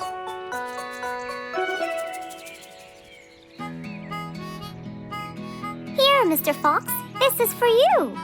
What's this? It's one of my delicious honey jars. It's the best kind I've got. Oh, you didn't have to. Well, thank you, Beatrice. And as Mr. Fox drove away, he thought that this was the perfect end to the day.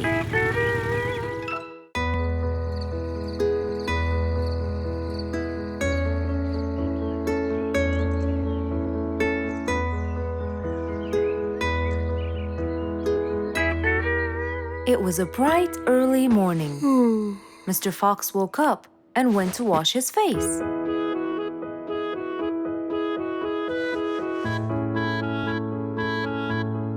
Since he was feeling a little hungry, he went to prepare some breakfast. He prepared fruits, some cheese, a fried egg, and some veggies. He looked around for some bread, but couldn't find any. No problem. He'll go to the bakery and buy some. I guess I need to buy some bread from Mrs. Flute's bakery. Then I can have my delicious meal.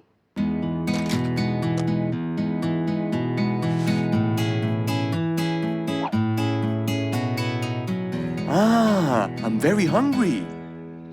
I'm sure glad the bakery is close by. I won't be needing my car.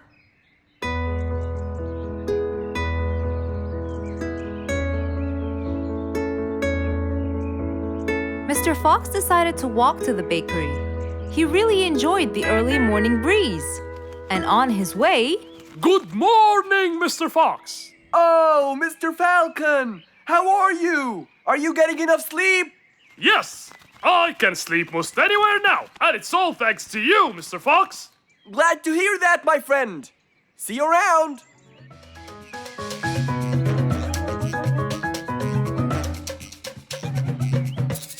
When Mr. Fox finally reached Mrs. Flute's bakery, he found a long line of customers. He got in line and patiently waited his turn.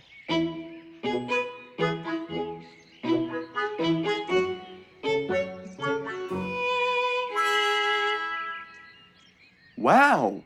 Looks like everyone wants bread.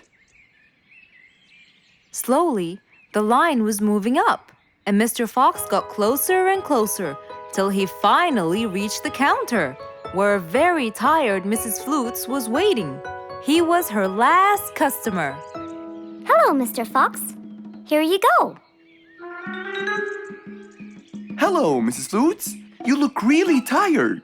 Yes, Mr. Fox, it's becoming more and more exhausting. Why? The number of customers has increased lately after I upgraded both the bakery and the quality of the bread that I produce. That's great.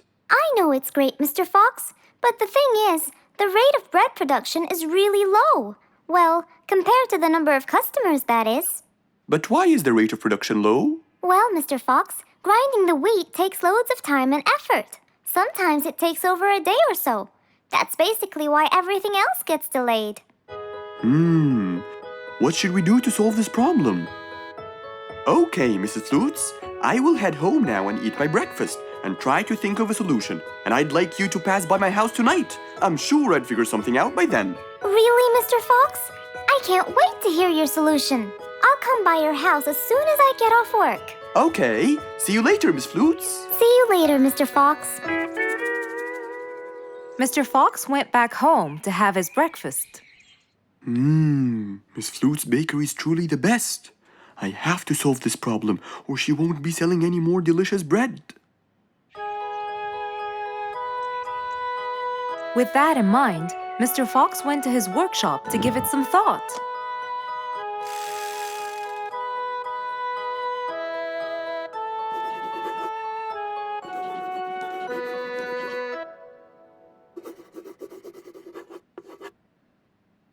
Finally, he had a great idea.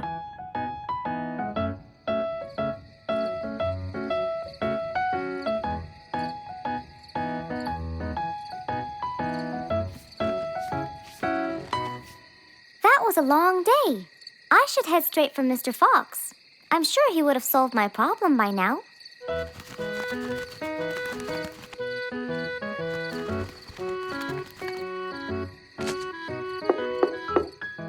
That must be Miss Flutes. Hello, Miss Flutes. Come inside. Hello.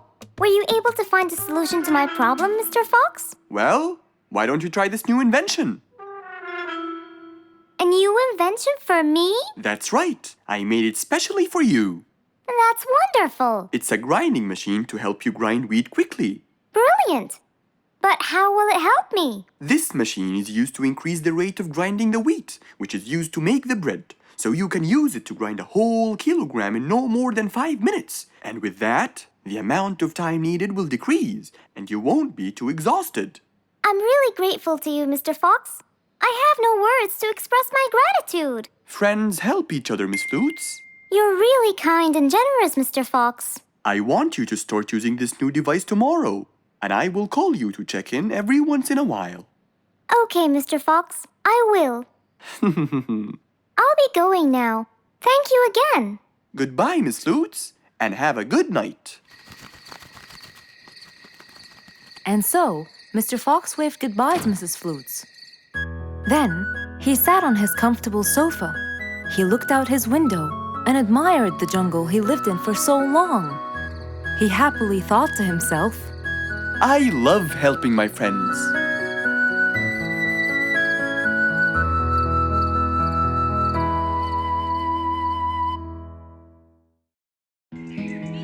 One day, the whole jungle decided to celebrate their new king, Rorik the lion. He was young, active, and picky, and known for his loving spirit. After his coronation, King Rorik moved to his new mansion and started to check it out.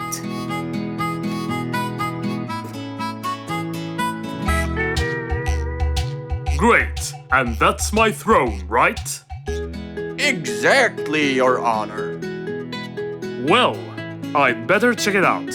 Yes, please do.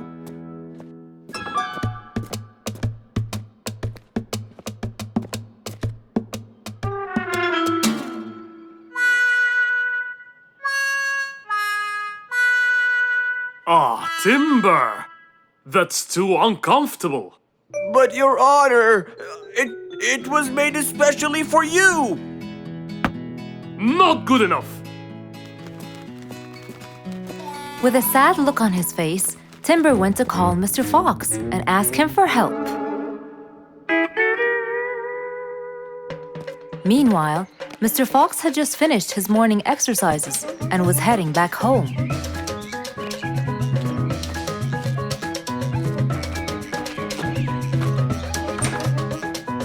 After a cold shower, he changed his clothes and had some tea.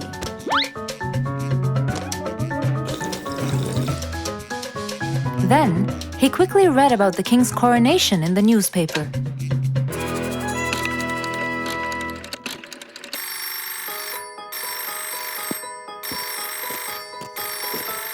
Hello? Hello, Mr. Fox. Can you please, Hello, Mr. Fox. This is Rorik. Oh, hello, Your Highness. How may I help you? I need you to come immediately. There is a huge problem, and I'm pretty sure that you're the only one who can help. I'll be right there. So, Mr. Fox quickly took his keys, hopped into his car, and drove towards the king's manor.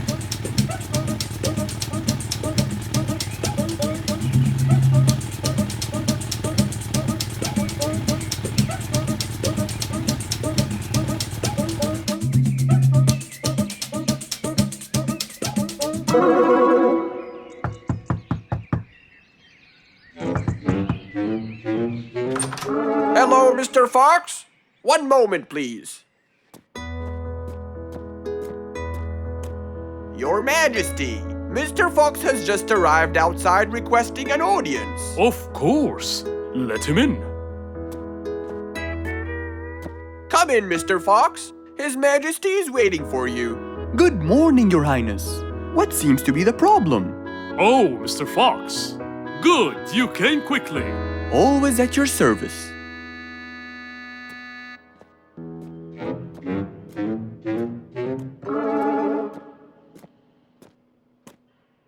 Well, I was at my coronation, and I thought I would check out my throne. But unfortunately, I felt too uncomfortable. Can you believe that I'm gonna rule the jungle on an uncomfortable throne? But I hear it was carved out of the best kind of stone.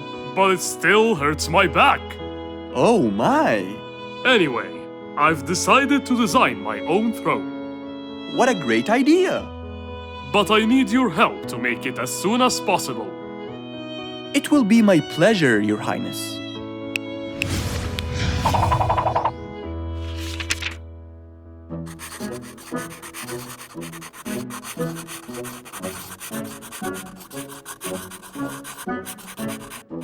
Mr. Fox designed a new throne for the king, but the king didn't seem to like it. I know just the thing for you. Mr. Fox took his tape measure and got to work. He took measurements and made estimations. This wasn't going to be easy, but Mr. Fox was gonna give it a try anyway. He hopped into his car and took off for the jungle store.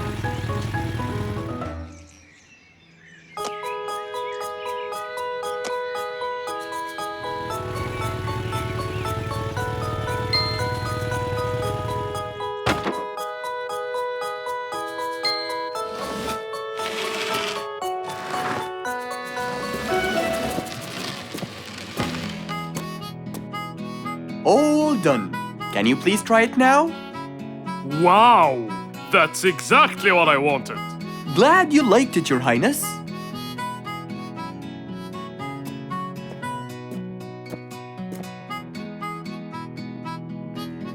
And there you have it, the new King of the Jungle. It was a bright sunny day. Mr. Fox had had his breakfast and was now out doing his morning exercises. It was then when he saw Woody, who was passing by. Ah, Woody, how are you? Haven't seen you in a while. I really missed you. I'm fine, Mr. Fox. I really missed you. I hope you're doing great. Why does he look so sad? I hope nothing bad has happened. You look a bit down, Woody. Is everything all right? Are you okay? Oh, Mr. Fox, I really need your help with an urgent matter. Don't you worry, my friend. Big or small, every problem has a solution. I assure you, everything will be all right. Oh, I know, Mr. Fox. I can always count on you. Let's go inside. I'll get you something to drink, and then we can sit down and you can tell me all about your problem. Let's go. Woody followed Mr. Fox to his house. There, Mr. Fox prepared something special for Woody to help make him feel better.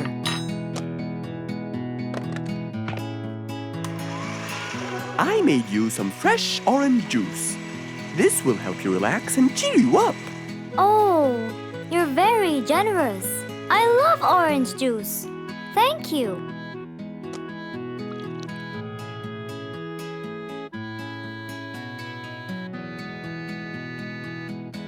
Mr. Fox, I'm really sorry to bother you over and over again, but I had no choice. Oh, no worries, my friend. You know, Mr. Fox, I'm the jungle carpenter. My business has been growing recently, and now I have many customers. Yes, you're a hard worker. You deserve it. I used to build boats for fishermen. I got famous for my skills, especially after I built Nate the fisherman the boat of his dreams. He went and told everyone in the jungle about it. They overwhelmed me with requests. That's fantastic. I'm really glad to hear that. But Nate came to me yesterday and asked if I could build him a ship. One big enough for him and all his friends, as he is planning to go on a fishing trip. It's for a special trip, he said. Yes, I've heard about that. Well, the problem is, I've never built a ship before, and I have no clue what kind of wood I'm supposed to use. I don't know what to do. How will I build him the ship he needs without the proper wood? Will you help me, Mr. Fox? Whoa, that's a serious problem. I'm gonna have to look through my books. Well, you're never too old to learn something new. I could use some time. I'll call you as soon as I find a solution. I will be waiting for your call. I know you'll be able to help me, Mr. Fox. After Woody left, Mr. Fox started his researches on shipbuilding.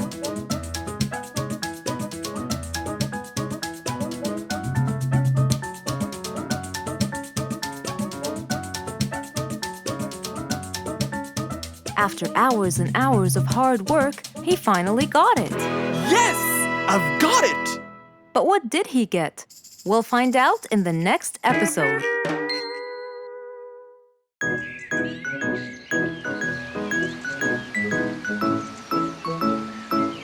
It was a beautiful Saturday morning.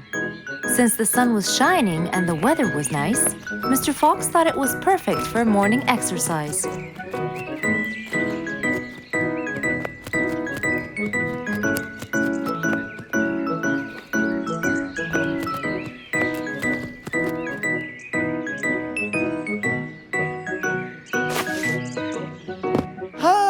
Piggy, how are you? Haven't seen you in a while. I really missed you.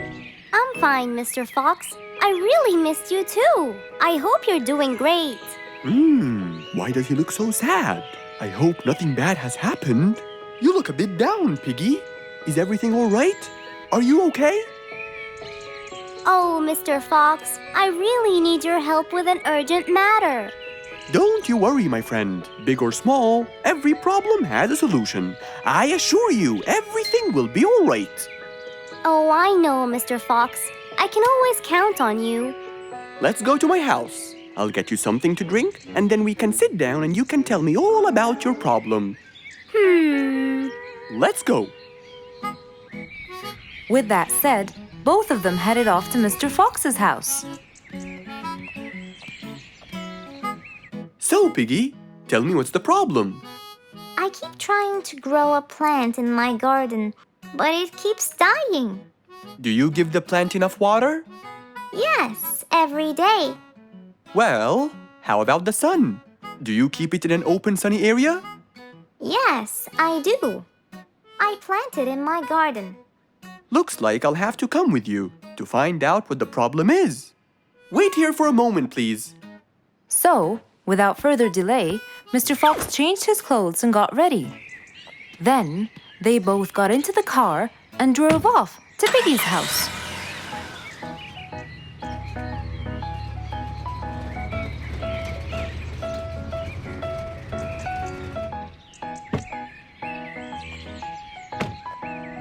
Look, Mr. Fox. These are the plants I told you about. Little Piggy, the plant you're trying to grow is ivy. And ivy likes to grow on something firm, like a gate or a wall. That's how they grow so tall. Ivy? I thought it was just an ordinary plant. Well, you can still grow it on the garden wall. Piggy, do you have a ladder? Yes, Mr. Fox. Over there. Okay, come with me. Hand me the drill, please.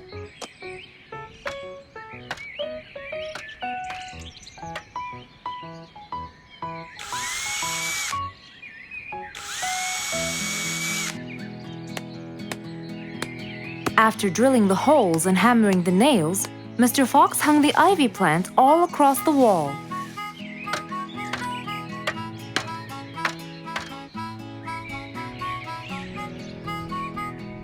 Now, when the ivy grows, it will find this wire to hold on to. I got it. Thank you, Mr. Fox. You're welcome. Take good care of it. After saving the plant and helping his friend, Mr. Fox took off. And that, my friends, was the end.